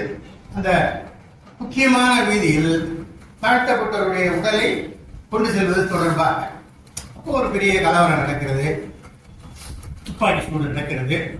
அந்த விளைவு என்ன என்றால், அதற்கு பிறகு அந்த மக்களுடைய உடல் அந்த பாதையில் போவதற்கு அனுமதிக்கப்பட்டது. இது முதல் 1858. அப்புறம் 1895 கழுகுமலை தேர் திருவிழா. அதுலேயும் இதே போல மோதல், 9 பேர் சாகிறார்கள். அப்புறம் சிவகாசி கலகம், அது ரொம்ப புகழ் வாய்ந்த கலகம். அதுவும் இந்த கோயில் நுழைவு பற்றியது. எந்தெந்த சமூகம் நான் இங்க சொல்ல விரும்பல. இருக்கு, அவர் கொடுத்திருக்கிறாரு. அதுல ஒன்றும் மறைவும் இல்லை, எல்லாமே ஆவணங்களில் இருக்கு. ஆனால் இவையெல்லாம் சாதி கலவரங்களாக, சாதி கலகங்களாக இருக்கின்றன. இதற்குள்ள என்ன இல்லை? நேரடியான அரசியல் இல்லை.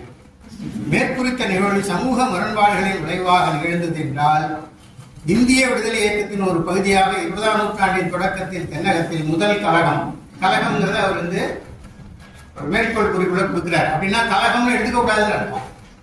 கலகம்னு சொல்ல அவர் போடுறதை தவிர கலகம்னு எடுக்கக்கூடாது. அதுக்காக சொல்றாரு. முதல் கலகம் காக்கிநாடாவில் நிகழ்ந்தது.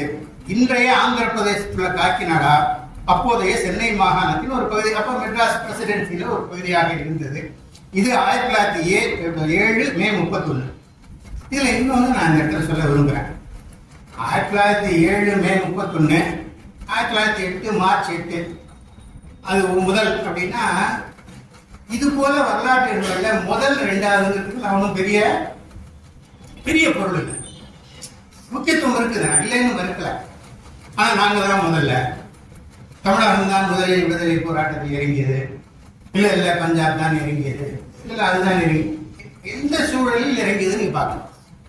அதுதான் வரலாற்று ஆய்வாளருக்கு முக்கியமே தவிர முதல்ல இது 2வது இது பெரிய இடைவெளி வருமானால் அது வேற. இப்ப கிட்டத்தட்ட தென்னகத்தினுடைய 2 முக்கியமான சமகாலத்து கழகம் என்றுதான் இதை நாம் என்ன செய்ய வேண்டும், எடுத்துக்கொள்ள வேண்டும். அப்படி எடுத்துக்கொள்கிற போது ஆனா ஒரு வரலாற்று அறிஞருக்கு என்னன்னா, அப்படி ஏதாவது முன்னாடி நடந்ததுன்னா என்ன செய்யணும், சொல்லணும். நம்ம தமிழ்ல எழுதணும், தமிழர்களுக்கு அதை அப்படியே காக்கிநாடாவை கொஞ்சம் நம்ம சேப்பு நாடாக்குள்ள விட்டுடலாம். சேப்பு நாடாங்கிறது ஃபைல் வேணும் இல்லை, சேப்பு நாடால விட்டுடலாம் இல்லை. அப்படி ஒரு தகவல் கிடைத்தால் அதை என்ன செய்யணும், நேர்மையாக பதிவு செய்ய வேண்டும். அதை செய்திருக்கிறார். ஆகவே விடுதலை போராட்டத்தின் ஒரு பகுதியாக தமிழகத்திலே நிகழ்ந்த முதல் அரசியல் எழுச்சி இந்த திருநெல்வேலி எழுச்சி 1908 மார்ச் 13ஆம் தேதி நடந்ததுதான். அதுதான் அதனுடைய முக்கியத்துவம். சரி, இந்த இடத்தில் இடைப்பிற வரலாக ஆனால் தொடர்புடைய ஒன்றை நான் சொல்கிறேன். அவர் ஒரு சுருக்கமா ஒரு தொகுப்பு சொல்றாரு. இந்த தொகுப்புல ஒரு வாக்கியம் வருது. 1907 இடைப்பகுதியில் சுதேசி கம்பெனிக்கு சொந்த கப்பல்கள் 2 வந்து சேர்ந்து எல்லையில்லா உற்சாகத்தை ஊட்டின. ஒரே வாக்கியம். ஆனா அந்த ஒரு வாக்கியம் தான் 500 பக்கத்து புத்தகம். வரலாற்றில் வெறும் வாக்கியங்களாக போகிற பல செய்திகள் ஒரு மிகப்பெரிய வரலாற்றை கொண்டிருக்கும்.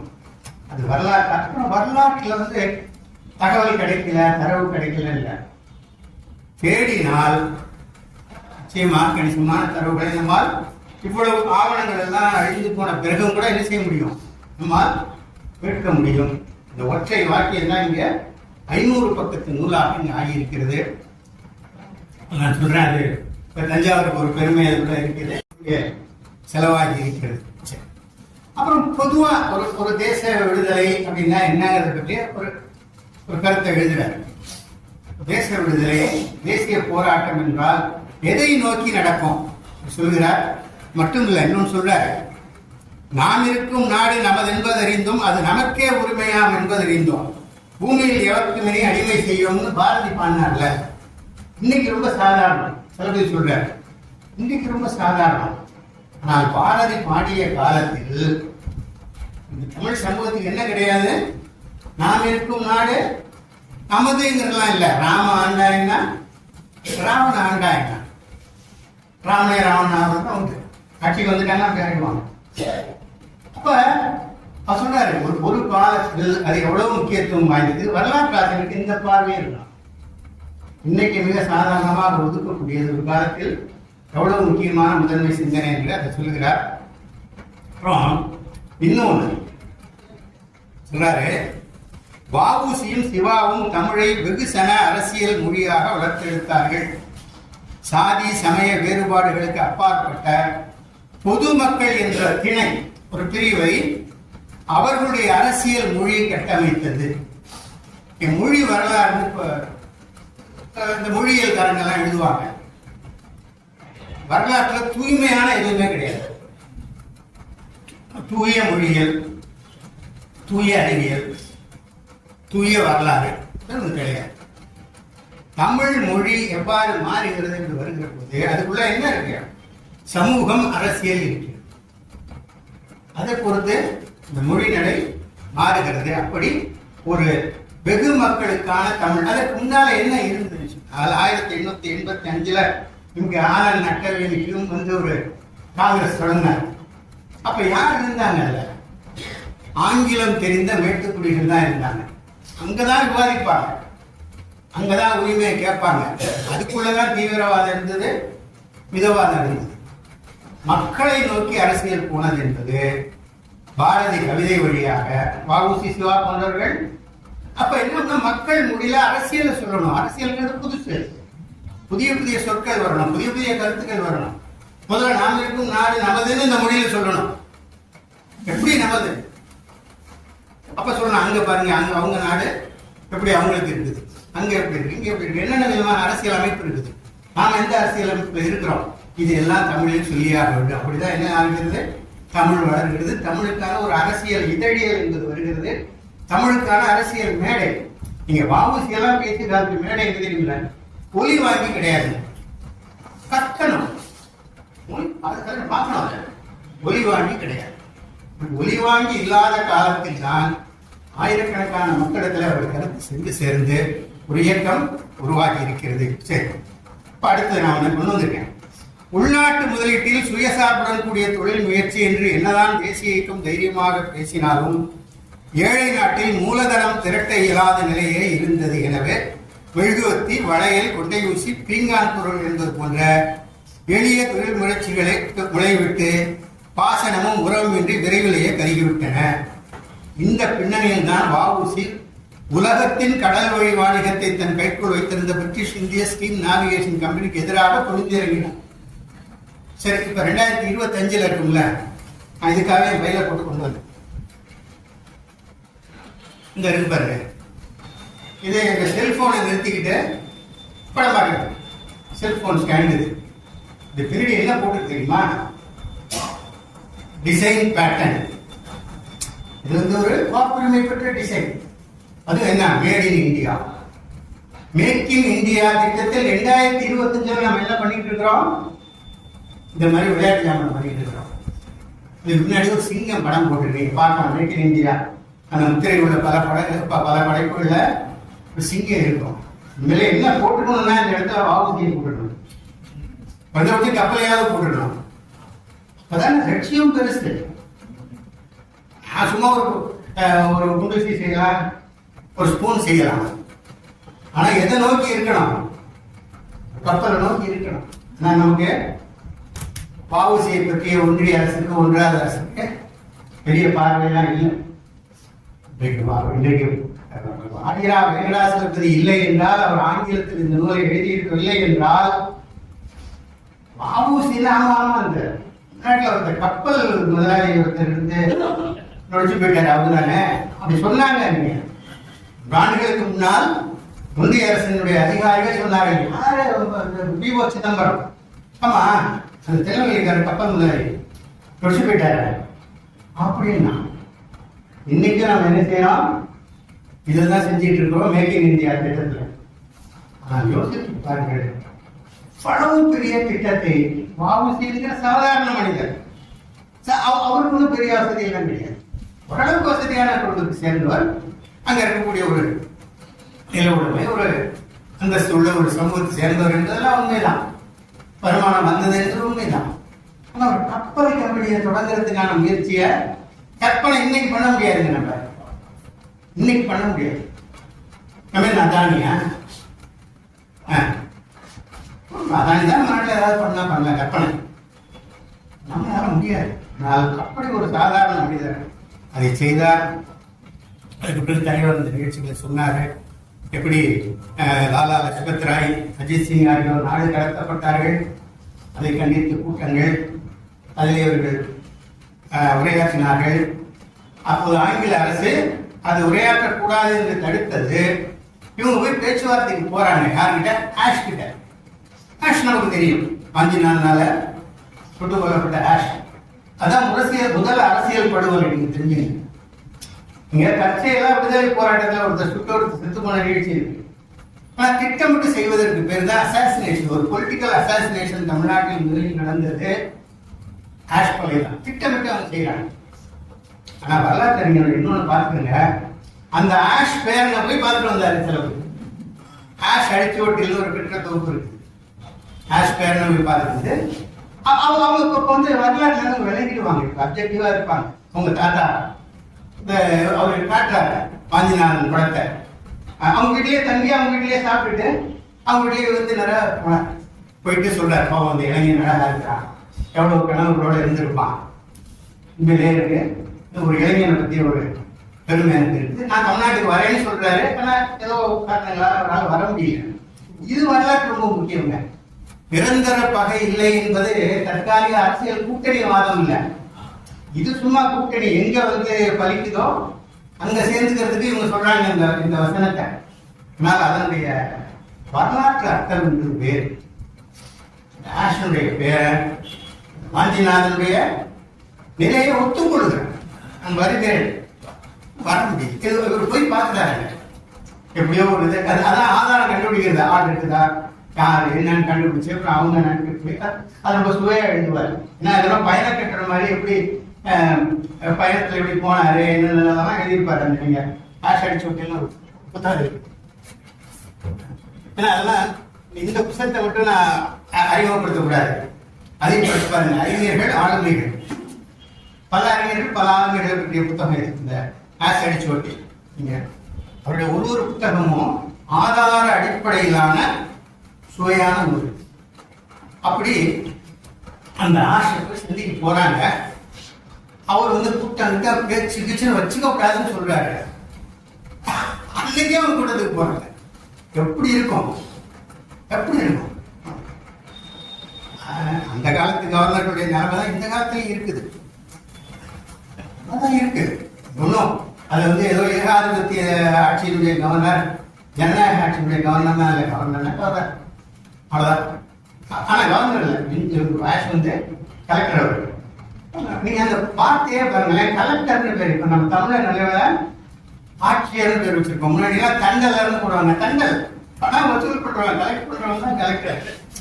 ஏன்னா வெள்ளை அரசாங்கத்திற்கு அப்படி சொல்றதுக்காக நீங்க பொறுத்து இல்லை, ஆங்கில அரசாங்கத்திற்கு ஒரு வணிகத்தின் வழியாக வந்தவர்கள் வரிய வசூல் பண்ணிய அதுல முன்னே இருந்தா அதுல நேர்மை எல்லாம் பாத்தீங்கன்னா ஓடுன்னு தான் நம்ம இவரை அனுப்பி விட்டாங்க. எலிஸ் இருக்கார் பாருங்க, தென்னிந்திய மொழிகள் ஒரு தனி மொழிக்குழுத்தை சேர்ந்தவர்கள் முதல்ல ஆதாரபூர்வமாக இனங்கண்டு எழுதிய பிரான்சிஸ் வைட் எலிஸ் என்பவரை அவர்கள் நேர்மையா இருந்தாருங்கிறதுக்காக டிரான்ஸ்ஃபர் பண்ணிட்டாங்க. ஆமா, வசூல் பண்றதா உங்க நீ கலெக்டர் தானே, கலெக்ஷனை ஒழுங்கா வச்சுங்க. அதுல போய் நேர்மையா நீதி எல்லாம் பார்க்காரு. அப்படி கொஞ்சம் பார்த்தாரு, போய் ஆந்திரா தூக்கி போட்டாங்க. அவருக்கு நல்லா கொஞ்சம் தெலுங்கு போய் அந்த சமூகத்திலேயே கத்துக்கிட்டாரு. அங்க நல்ல தெலுங்கு அறிஞர்களை பிடிச்சாரு. திரும்ப இங்க வரும்போது தெலுங்கு, கன்னடம், தமிழ் அறிஞர்களை வச்சு எல்லாம் கூட்டி கழிச்சு பார்த்தா, அப்பா தென்னிந்திய மொழிகள் தனி. இந்த இடத்துல ஒரு செய்தியை நான் இடையில வரல சொல்றேன், எவ்வளவு நேரம் போகும் தெரியல. நடுவில் நின்று நிற்க போகுது, நடுவில் நின்றப்பட்டு போகுது. என்ன நான் முழுதா இந்த தேர்வுக்கு எழுதுறேன், முழு விட எழுதவில்லை, ஆகவே ஒரு 10க்கு 2 தான் சொல்றது. எலிஸ் எங்க இருந்து எடுக்கிறாருன்னா இந்திய மொழிகள்ல தேசியம் எச்சரிக்கை 7:35 இந்திய மொழி இலக்கணங்களில் அவங்க என்ன வச்சிருந்தாங்கன்னா தத் சமா, தத் பவா, தேசியம், இது இன்னொன்று வச்சிருப்போம் அந்த திசை சொல்லி இப்படி 4 பிரிச்சு வச்சிருந்தா எல்லா மொழிகளையும். அதுதான் எலிஸ் பார்க்கிறாரு. தேசியம்னு வச்சிருக்கிறான்னா அது என்னது? தத்சமா தத்பவா வந்து சமஸ்கிருதம். இப்ப சமஸ்கிருதம் அல்லாத ஏதோ ஒன்று இருப்பதை நம்முடைய மரபு இலக்கணங்களில் இருந்துதான் அவருக்கு அந்த உத்வேகம் வருகிறதே தவிர இந்த கிறிஸ்தவ சதி இல்லை. அப்புறம் அவர் நாஸ்திகர். எலிஸ் ஒரு நாஸ்திகர், மாமேதை. 41 வயசுல ஃபுட் பாய்சன் இறந்து மாமேதை. சரி, அந்த புத்தகத்தையும் இங்க ஆங்கிலத்தில் கொண்டு வந்து தமிழ்ல கொண்டு வர்றதுக்கு, இன்னும் சொல்லப்போனா ஆங்கில நூல் வருவதற்கு முன்னால் திராவிட சான்றிதழ் புத்தகத்தை தமிழை கொண்டு வர்றதுக்கு முயற்சி பண்ணவர் தளபதி தான். ஆனா தமிழுக்குன்னு ஒரு விதி இருக்குது, அது அவ்வளவு வேகமா வரல. அப்புறம் ஆங்கில நூல் வந்த பிறகுதான் தமிழ் திராவிட சான்று வந்தது. படிச்சு பாருங்க. அந்த எலிஸ் நேர்மையாக இருந்ததுனால் அவர் பணி மாற்றம் செய்யப்பட்டவர். ஏன் ஓ வேத கலெக்ஷன் நீ நேர்மை நீதியெல்லாம் பார்த்துட்டு இருந்தாங்க. அப்புறம் தான் இப்ப ஆட்சியர் நம்ம விவரிச்சிருக்கோம் தமிழ்ல. இப்ப கண்டல் வேலையோட வச்சுக்கப்பா, நீ அவன் எப்படி போனா உனக்கு என்ன இல்ல நேரம் சொல்லியிருக்காரு, அப்படி ஓடு போ அந்த அவர் உண்மையா பேசுங்க இங்க வருவோம். அப்ப இதெல்லாம் சொல்றாரு. அப்ப அந்த எழுச்சி எப்படி நடந்தது அதெல்லாம் நிறைய போயிடும். ஒண்ணு சொல்றாரு, திருநெல்வேலி ரயில் நிலைய பகுதியில் இருந்து அந்த ஒருவேளை அந்த மேப்பை போட்டா அவங்களுக்கு தெளிவா தெரியும். நீங்க புத்தகம் எல்லாமே வாங்க போறீங்கன்னு போறதுல அந்த திருநெல்வேலி ரயில் நிலையம், திருநெல்வேலி நகரத்தை நோக்கி நகர்ந்தது மக்கள் திரள். சிவா, வ.உ.சி. ஆகியோர் நடைபெற்றிருந்த பாளையங்கோட்டை சிறையை நோக்கி செல்வதே திட்டம் என்றும், எதிர்பாராத விதமாக திருநெல்வேலி டவுன் நோக்கி திரும்பிவிட்டது என்றும் பிற்கால சான்று ஒன்று சொல்கிறது சொல்றாரு தளபதி. ஆனால் அதற்கு வேறு ஆதாரத்தை காண முடியவில்லை. சில சமயங்கள் எழுதினவர் சாதாரணமான ஆள் இல்லை. அதை எழுதியவர் ரா ஸ்ரீனிவாச வரதன் என்கிறவர் சுப்பிரமணிய சிவாதன புத்தர் எழுதுறாரு. அவரு நம்பகம் இல்லாத ஆள் இல்லை. ஆனா ஒரு சான்று கிடைக்கிற போது அதை மெய்ப்பிப்பதற்கு குறைந்தது இன்னொன்று தனிமரம் தொகுப்பாக தனியான ஒரு ஆதாரத்தை வைத்துக் கொண்டு முடிவுக்கு வர முடியாது, கொடுத்துடுறாங்க. சரி, ஆனால் என்ன நடந்திருக்குன்னா, திருநெல்வேலி நகரம் என்பது திருநெல்வேலி பாலம் தொடங்கி டவுனில் இருந்து பெரிய கோயில் என்ற நெல்லையப்பர் கோயிலை சுற்றி 4 ரத வீதிகள். அதுலதான் என்ன இருக்குது, இந்த அலுவலகங்கள் இருக்கு, அரசு அலுவலகங்கள். இந்த எழுச்சியில இந்த கூட்டம் வந்து திட்டமிட்டு அரசு அலுவலகங்களை மட்டும்தான் வந்து அவங்க சிதைக்கிறார்களே தவிர மக்கள் மீது அவர்கள் எந்த தாக்குதலையும் நடத்தவில்லை. விதிவிலக்கா ஏதோ 1-2 தடுத்தவன். அது முழுக்க ஒரு என்ன சொல்றாங்கன்னா, ஒரு நோக்கம் இருக்கு. அரசாங்கத்தை எதிர்ப்பது, அரசை எதிர்ப்பது, அதனுடைய பொறுப்பதன் மூலமாக அலுவலகங்களை எதிர்ப்பதன் மூலமாக அந்த ஒரு சிம்பாலிக்கான ஆக்டர் அது நடக்கிறது என்று சொல்கிறார். அப்புறம் ஒரு வரலாற்று ஆய்வாளருக்கு பல செய்திகள் இருக்கு. வழியில் இருந்த தந்தி கம்பிகள் அறுக்கப்பட்டன, நகரங்களிலும் தெரு விளக்குகள் ஏறத்தாழ அனைத்துமே உடைக்கப்பட்டன. அங்க ஒரு நோட்டு தர, இந்த புத்தகத்துக்கு நேரடியா சம்பந்தம் இல்லை. இவை மண்ணெண்ணெய் விளக்குகள். 1908ஆம் ஆண்டின் இறுதியில் தான் நெல்லைக்கு 12 ஒளி விளக்குகள் பொருத்துவதற்கு அனுமதி கிடைத்தது. இப்ப விளக்க உடைச்சாங்கன்னா, இப்ப நம்ம எனக்கு நினைச்சு எலக்ட்ரிக் பல்ப் உடைச்சிட்டாங்க இல்ல, மண்ணெண்ணெய் விளக்கு. அது வந்து நேரடியா ஒன்றும் பெரிய சம்பந்தம் இல்லை இருக்கு இந்த புத்தகத்துடைய போக்குக்கான. சொல்லும் போது சொல்லணும். திரும்ப எல்லிஸ்க்கு வர எல்லிஸ் பேராக ஒரு படம் ஓடிக்கிட்டே இருக்குது. அவர் படம்னு சொல்லி ஒண்ணு செலவு சொல்றாரு. அவர் காலத்தில் புகைப்படம் கிடையாது, ஓவியமா வரைஞ்சிருந்தாதான் உண்டு. இந்த அந்த எல்லிஸ் வேற, அதை எடுத்து போட்டுதான் இப்ப எம்டபிள்யூ எல்லிஸ் எழுதிட்டு இருக்கிறாங்க. படம் ரொம்ப முக்கியம். அந்த சுதேசி சீன்ல பாத்தீங்கன்னா இந்த கப்பலுடைய ஒரே ஒரு படம் கிடைக்குது, அது வரைபடம் தான், போட்டோ இல்லை. நான் உங்களுக்கு காட்டினா அது தெரியாது.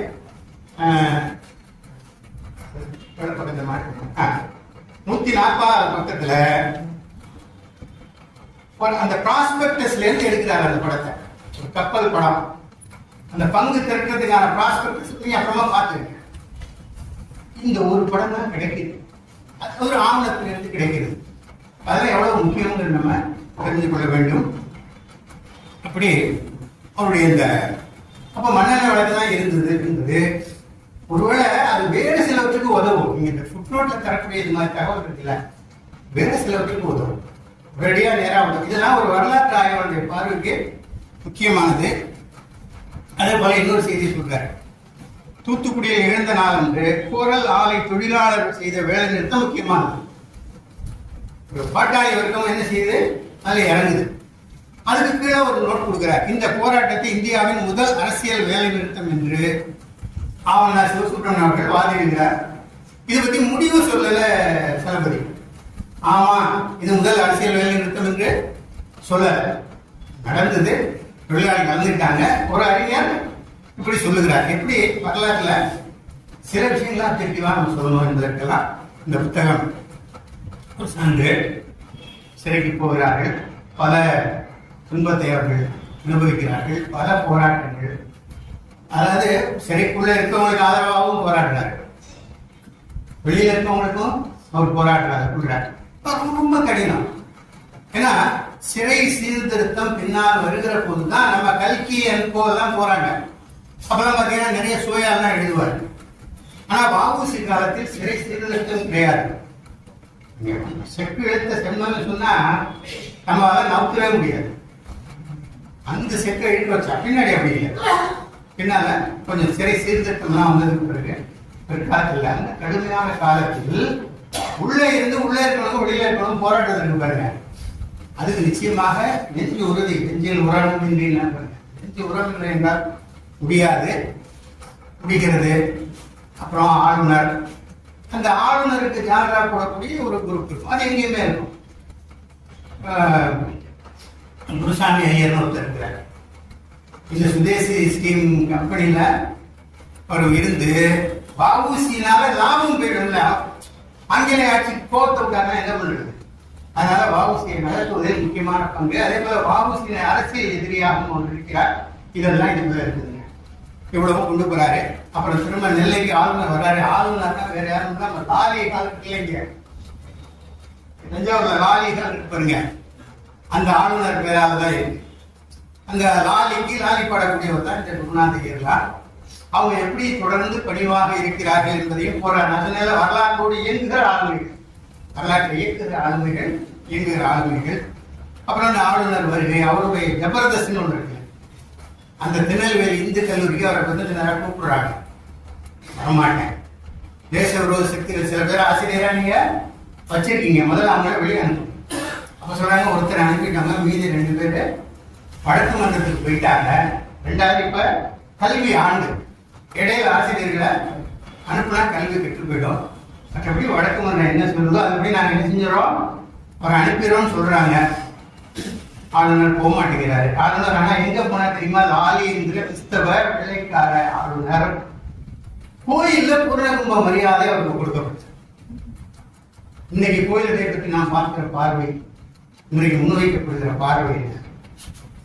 நாளைக்கே வேறு ஒரு விதமான அதிகாரம் வருமானால் இந்த கோயில் ஆகமங்கள் இதை பற்றியெல்லாம் பேசுகிறவர்கள் இந்த ஆகமத்தை என்ன செய்வார்கள், கொஞ்சம் நிகழ்ச்சிடுவாங்க.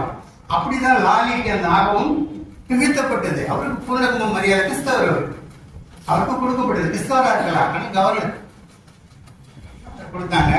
அதெல்லாம் எழுதுறாங்க, நல்ல செய்திகள் இருக்குது. சரபதியுடைய இதுல பல ஆளுமைகள் இருக்கு. போற போக்குல இவரை பற்றி ஒரு அடிமொழி தராரு. சிவாவும் வஉசியும் பேசுகிற கூட்டம், அந்த ஆங்கில அரசுக்கு எதிராக பேசுகிற கூட்டம் ஆங்கில அரசு தடையாணை போடுறது, அந்த ஆங்கிலத்தில் மட்டும்தான் விளம்பரப்படுத்தப்படுகிறது, தமிழில் செய்யல. கூட்டம் நடக்கும்னு ஜனங்கத்தை விளம்பரப்படுத்தணும்ல மக்களுக்கு. அதை செய்தவர் யாருன்னு சொன்னால் நம்முடைய சோமசுந்தர பாரதி. அதை கீழே எழுதுகிறார், சோமசுந்தர பாரதியுடைய விடுதலை போராட்ட பங்களிப்பு இன்னும் சரியாக வெளிக்கொண்டு வரப்படவில்லை. அவர் தமிழறிஞராக வந்துடுறாரு, சாசோ பாரதி என்று சொல்வார்கள். ஆனால் அவர் ஒரு விடுதலை போராட்ட வீரராக இருந்திருக்கிறார், அந்த பங்களிப்பு வரவில்லை என்று அப்புறம் நேரடியாக இந்த பங்களிப்பா விட்டுருங்க. வஉசியினுடைய துணைவியார், அவங்க 2வது மனைவி மீனாட்சி அம்மையார். அதுல போராடி ஒரு 3 பேருடைய மனைவியாருக்கு பேரு மீனாட்சி மீனாட்சி மீனாட்சி. பேர் பஞ்சம். இன்னைக்கு வந்து பஞ்சமே கிடையாதுங்க. பொருள் இருக்க வேண்டியதில்லை. இன்னைக்கு ஜஸ்ட் புஷ் புஷ்னு ஏதோ ஒன்று போட்டாலே போறோம். இன்னொரு தலைமை சொல்லக்கூடாதுங்கிற மாதிரி நம்ம வச்சிருக்கிறோம். ஆனா அன்னைக்கு 3 பேருக்கு மீனாட்சி. அதுல நம்ம தளபதியினுடைய அந்த காந்தியும் வஉசியும்ங்கிற புத்தகத்துல அந்த அம்மானோட சொல்லக்கூடாதுங்க, இளம்பெண். நம்ம வீரம்னா என்ன பண்றோம்னா குதிரை மேல வாழ் வச்சிருக்கணும். அதுவும் பெண் வீராங்கனா நமக்கு நீங்க சொல்றது தப்பா நினைச்சுக்காதீங்க. ஒரு பாமர எடுத்துக்காட்டுல ரிவால்வர் ரீட்டா மாதிரி இருக்கணும்னு நினைக்கிறேன்.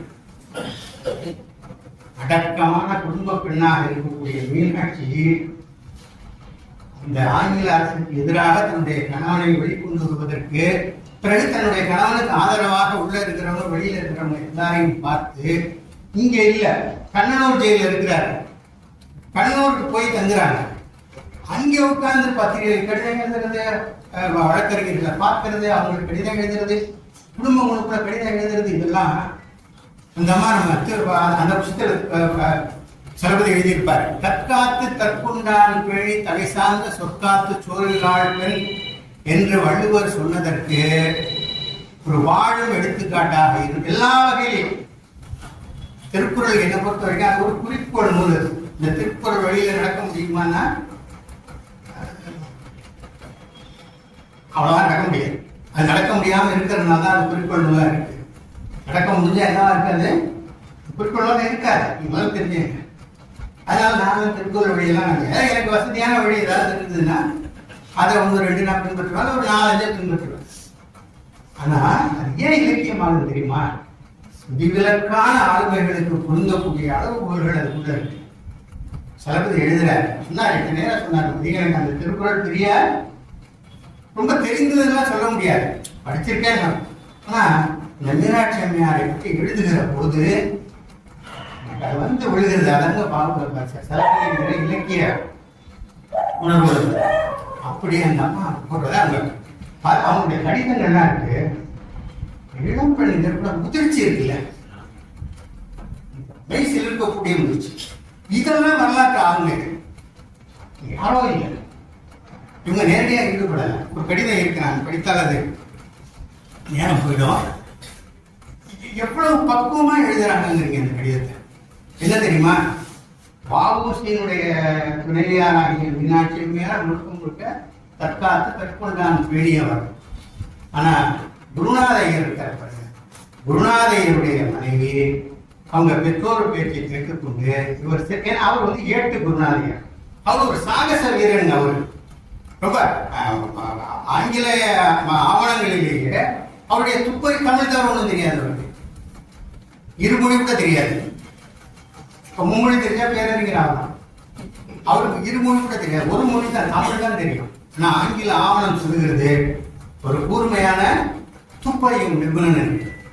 வேலையை விட்டு வஉசிக்கு துணையான மாதிரி வந்துட்டார் அந்த குருநாதையர். அந்த குருநாதையருடைய மனைவி அந்த ஆளை பார்க்க மாட்டேன்றாங்க. அவங்களுக்கு கடிதம் எழுதுறாங்க, பக்குவமா எழுதுறாங்க. திரும்ப இடைத்தரவர்னு சொல்றேன், நம்ம நாம வேங்கடசாமி நாட்டார் ஆசா ஞான சம்பந்தனுடைய காதல் தொடர்பா அவருக்கு எதுவும் ஒரு கடிதம் இருக்கு, நீங்க படிச்சு பாருங்க. ரொம்ப பக்குவமான கடிதம்.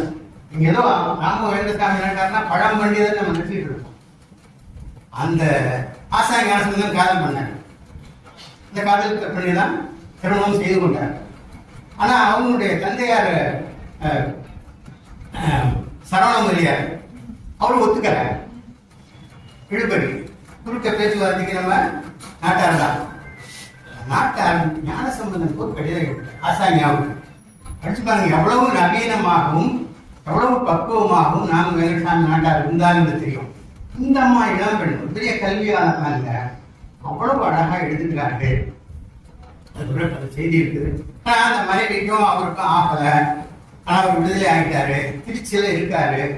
நாங்க விடுதலை ஆகி திருச்சியில வந்து அவர் யார் குருநாதையரை பார்த்துட்டு நாங்க திரும்ப தூத்துக்குடிக்கு போறோம், நீங்க விரும்புனா உங்க வீட்டுல அனுமதிச்சா, உங்க பர்த்தா உங்க கணவர் எழுதுறதுல பர்த்தா நம்ம பர்த்தா அனுமதிப்பார், எல்லாம் பக்குவம். இப்படிப்பட்ட ஆளுமைகள் இங்க ஒன்று. நான் மிக விரைவாக இன்னொன்று நோக்கி போகிறேன். இதுக்கு சாகித்ய அகாடமி கொடுத்துருக்காங்க. எப்படி வரலாற்று புத்தகம் தானே இது? எப்படி என்றால் இந்த இயல் தலைப்பு இருக்குல்ல, நீங்க சுதேசி ஸ்கீம்லையும் பாத்தீங்கன்னா தெரியும், இந்த இயல் தலைப்புலயே முழுக்க முழுக்க கடலும் கப்பலும் சார்ந்திருக்கும். ஆனா உள்ள வந்து கடல் கப்பல் விவகாரம் இல்லை, அதுக்கு எல்லாமே உருவக பொருள் இருக்கு. அப்படி கொடுத்துருப்பாரு. நான் சொல்றேன், முடியும் போது ஒரு சிலர் சொல்றேன்.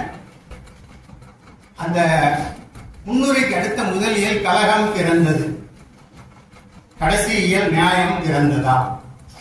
கலகம் பிறந்தால் என்ன ஆகணும்? நியாயம் திறக்கணும். கலகம் பிறந்துருச்சு, நியாயம் கேள்வி. அப்படி இயல் தலைப்பு வைப்பார். நன்றி உரை எழுதுகிறார். அந்த நன்றி உரைக்கு என்ன தலைப்பு தெரியுமா? முற்றவும் நட்பு புக்கென. தமிழ்ல கம்பராமாயணத்துல தொடர்பு இருந்தா தான் அது புரியும். ஓசை வெற்றுயர் பார்க்கடல் உற்றொரு பூசை முற்றவும் நட்பு புக்கென. ஒரு பூனை பார்க்கடல் முழுவதும் நக்கி குடித்து விட வேண்டும் என்று ஆசைப்படுவது போல நான் இதில் ஈடுபட்டேன் என்று சொல்லுவதற்கு இந்த முன்னுரைக்கு அவர் கொடுக்கிற பேரு கம்பராமாயண தொடர். அதே போல அந்த முன்னுரையில இன்னொரு இடத்துல சொல்வார், இந்த நூல் மும்மடங்கு பெருகி உள்ளது, பொலிந்துள்ளதா என்பதை வாசகர் தான் சொல்ல வேண்டும். போற போக்குல இருக்குது. ஆனா என்ன தெரியுமா? மும்மடங்கு பொலிந்தது என்பது கம்பராமாயணத்துல 2 இடத்துல வருகிறது. ஒன்று, சீதை ராமபிரானை நினைத்துக் கொள்கிறார் அசோகவனத்துல. எப்படி நினைக்கிறான்னா, இந்த அரசாட்சி உனக்கு என்று சொல்லுகிற போதும் ராமனுடைய முகம் மலர்ந்திருக்கிறது. இல்லை நீ காட்டுக்கு போன்னு சொல்லும் போது மும்மடங்கு பொலிந்திருக்கிறது. அதே மாதிரி இன்னொரு மும்மடங்கு பொலிவை எழுதுறாரு. அது யாருக்கு தெரியுமா? கம்பன் ஏன் வந்து ஒரு கிளாசிக்கல் போயிட்டு பார்க்கணுங்க. வில்லனையும் அவன் வந்து சமமா பாதிக்கிறது. நம்ம கையக்க செய்யற வில்லன் கிடையாது. நான் சொல்றேன், ராவணன் குவிந்து கிடக்கிறான். அவனுடைய முகத்துல எப்படி இருக்கு? அவன் முன்பு இருந்ததை விடவும் மும்மடங்கு பொலிந்திருக்கிறது. இந்த மும்மடங்கு பொலிந்ததுங்கிற கம்பராமாயணத்தோட அது தெரியலன்னா நம்ம படிக்கலாம். அந்த முற்றுகும் நட்பு புக்கினங்கிறது வந்து நிச்சயமா ஒரு தமிழதையெல்லாம் கேட்கணும். கம்பராமாயணம் தெரிஞ்சு தமிழதையும் கேட்கணும். ஆனா மும்மடங்கு பொலிந்ததுக்கு நீங்க இலக்கியத்து பக்கம் போக வேண்டியதில்லை. நான் அது ஒரு இலக்கியம், அது ஒரு பயன்படும். அதே மாதிரி ஐயா சொன்னாங்க, பெரிதினும் பெரிதிகள் என்று தப்பினாலும் பரவாயில்லை என்று பிரித்தானிய முதலீடு என்னும் யானையை நோக்கி சுதேசி கப்பல் கம்பெனி என்ற வேலையை வீசினார் வ.உ.சி. திருக்குறள். காணும் வேலை அம்பினில் யானை பிழைத்த வேல் ஏந்தல் இது. சும்மா சின்னதா இப்படி சுதேசி பண்றது இல்லை. இது சுதேசி நான் கூட நாளைக்கு பண்ணிடுவேன். நான் கூட கொஞ்சம் அந்த பக்கம் இந்த பக்கம் வளர்ச்சி இன்னொரு பேட்டர்ன் வாங்கிடுவேன்.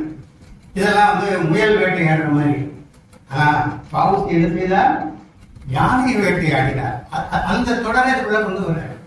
சரி, அதே மாதிரி மக்கள் தேடல், அது ஒரு தலைப்பு. பண்பும் பயணம், இது உங்களுக்கு தெரியும். அன்பும் அருளுடைய தாயின் வாழ்க்கை, பண்பும் பயணம், அதை கொண்டு வருவார். இலக்கண கலை சொற்கள் பாரதி சொல்றாரு. சிவா பிப்ரவரி 3ஆம் நாள் தூத்துக்குடியில் வந்து இறங்கினார். அடுத்த 1.5 மாத காலம் தூத்துக்குடியில் கனல் மணந்தது. இந்த கனல் மணந்ததுங்கிற தொடர் யாருக்கு தெரியுமா? பாரதி. நெஞ்சில் கனல் மணக்கும் பூக்கள் எழுதுவார். அதை கொண்டு வர்றார். சிவாவுடைய ஆவேசமான பேச்சு சாதாரண மக்கள் மனசுல என்ன செய்கிறது? கனல் மணக்க செய்கிறதா? கனல் மணந்தது. அதே போல இனி பொறுப்பதில்லை என்று அரசாங்கம் முடிவெடுத்தது. பஞ்சரசோக தொடர். அது பொறுப்புகள் கொண்டார். அந்த இலக்கிய தொடர்கள் இயல்பா வந்தவற்றை விழும். இலக்கண கலை சொற்களை நயமா பயன்படுத்துவாங்க. த பெனெக்டட் ப்ராவின்ஸ் என்ற இழிவு சிறப்பு பட்டத்தை நம்ம படிச்சிருப்போம். உயர்வு சிறப்பு உண்மை, இழிவு சிறப்பு உண்மை. இழிவை சிறப்பித்து தரப்படுகிற பட்டம், அதுக்கு ஒன்னே இழிவு சிறப்பு பட்டம் என்று கூறுகிறார். அதே மாதிரி 1900 பிப்ரவரி முழுவதும் ஏறத்தாழ எல்லா நாளிலும் கூட்டங்கள் நடந்தன. இந்த கூட்டங்கள் ஒன்றில் 2000 முதல் 4000 மக்கள் கலந்து கொண்டதாக காவல்துறை அது கணக்கு கொடுக்குது. சலபதி சொல்றாரு, இதை குறைவு நகர்ச்சியாகவே கொள்ள வேண்டும். ஏன்னா பொதுவாக நிறைய மக்கள் வந்தாங்கிற செய்தி வந்துடக்கூடாது. அதனால் நமக்கு குறைவு நகர்ச்சி என்கிற ஒரு சொல்ல கொண்டு வர்றார். அதே போல இன்னொன்னு சொல்றாரு, ஸ்ரீவைகுண்டம் டி.ஆர். மகாதேவையர் இந்த போராட்டத்தில் கலந்துகிட்டவர். தொடர்ந்து காங்கிரஸ் கட்சியில் ஈடுபட்டாலும் சேரன்மாதேவி குருகுல பிரச்சனையில் மிக பிற்போக்கான பாதையில் அதை தள்ளியவர் என்ற அவப்பெயர் வந்தது. அது இந்த நூலுக்கு புறநடை. புறநடை சித்திரம் நம்ம பிடிப்போம், அதை கொண்டு வந்து இங்கே கொடுக்குறாரு. அதே போல நிறைய உருவகங்கள், கப்பல்களை இயக்கியது நீராவியா தேசபக்தியா என்று மயங்கக்கூடிய நிலை உருவானது. எழுத்தாவணம் சொன்னாரு. அதே மாதிரி பாருங்க, வெங்கட்ராமையர் அந்த தொழிலாளர்களுக்கு உருவாக்க வணிகப் பொருளை கொடுத்து உதவி புரிந்தது. இதுக்கு ஒரு பருக்கை பதம், ஒரு பானை சோற்றுக்கு ஒரு சோறு பதம், அது பருக்கை பதம் என்று பயன்படுத்துகிறார். அதே மாதிரி ஆய்வு பித்தேரிய நான்கு சொல்றாரு. தூய தமிழ்ல பதிற்றாண்டுகள், தசாப்தம்னு பயன்படுத்திட்டு இருந்தாங்க. ஒரு தூய தமிழ்ல பதிற்றாண்டு. அதே போல நல்வாய்ப்பாக வ.உ.சி.இடமிருந்து அழைப்பு கடிதம் இருந்தது, அதிர்ஷ்டவசமாக எழுதுவோம். அதே போல பாரதியினுடைய இந்தியா ஒரு இதழ் மட்டும் கிடைக்கிறது. இந்த போராட்ட காலத்துல கெடுவாய்ப்பாக அதன் தொடர்ச்சி கிடைக்கவில்லை, துரதிருஷ்டவசமாக எழுதுவோம், கெடுவாய்ப்பாக கிடைக்கவில்லை. நகராட்சி தூய்மை தொழிலாளர், நகர சுத்தி தொழிலாளர் எழுதுவாங்க, அவர் தூய்மை தொழிலாளர். படைஞர், ராணுவ வீரர்னு நம்ம எழுதுவோம், படைஞர் என்று எழுதுகிறார். இது போல பல சொற்களை அவர் பயன்படுத்துகிறார். சொல்லாட்சியில் துல்லியம் தான் சொன்ன, கலகம் வேற எழுச்சி வேற அப்படிங்கிறது. பல மரபான தொடர்களை அவர் கையாள. இந்த தூதுக்குழு ஒன்று போகுது, நம்ம குருசாமி ஐயர் தலைமையில. குருநாத ஐயர் வந்து இந்த பக்கம் போராட்டத்து பக்கம், குருசாமி ஐயர் அதுக்கு எதிரான பக்கம். குருசாமி ஐயர் போய் இவர்கிட்டே பேச போறாரு, கவர்னர்கிட்டே பேச போறாரு. கவர்னர் பயங்கர கிண்டல் அடிக்கிறார், பயங்கர கிண்டல் அடிக்கிறார். இருந்தாலும் ஆமசாமி சொல்லிட்டு தான் வர சொல்றாரு. ஆளுநர் முதலிலேயே சொல்லு, அது இதை கமுக்கமாக வைத்துக் கொள்ள வேண்டும் என்று ஆளுநர் முதலிலேயே சொன்னாலும் தூதுக்குழு மூக்குடைப்பட்டு வந்த செய்தி ஊரறிந்த ரகசியமாகிவிட்டது. இதெல்லாம் நீங்க ஒரு சீரியஸான ஹிஸ்டரி புக்ல கொண்டு போக முடியாது. நான் படிக்கணும், உண்மை அது அவர் எழுதுறாரு. அதே போல பல சொற்கள் இன்னும். அப்புறம் செம்மையான தமிழ் சொற்கள் சொல்றாரு.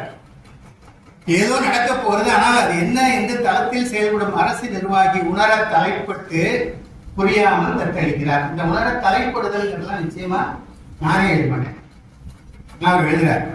அதே போல சொல்றாரு, திருவனந்தபுரம் காவல் நிலைய தாக்குதல் ஒன்று நடக்குது. இது நடக்கும்போது சொல்றாரு, இது அதனை எதிரொலி என்று சொல்ல முடியாவிட்டாலும் கூட்ட செவிகளுக்கு அந்த எதிரொலி கேட்கவே செய்கிறது.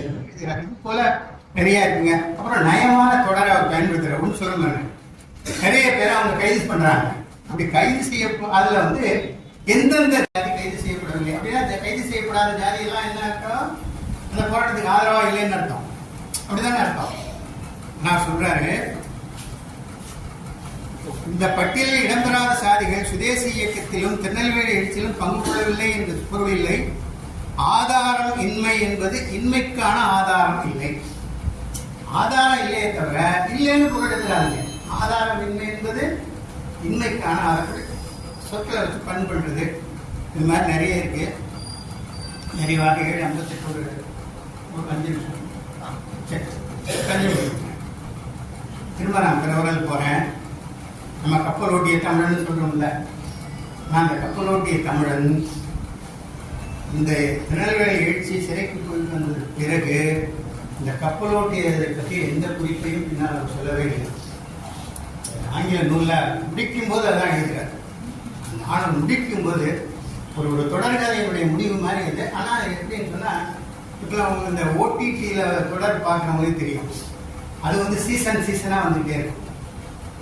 சீசனில் 8 எபிசோட் கொண்டு வருவான், ஒரு தொங்கலை விட்டுருவான். இன்னுமே இந்த தொங்கல் அடுத்தது தொடர்றதுக்கு 6 மாதம் கூட ஆகும். அப்படி ஒரு தொங்கலோட தான் அந்த புத்தகத்தை, சஸ்பென்ஸ் தொங்கலோட தான் முடிக்கிறாரு. Despite living a full 24 years after his release from prison, the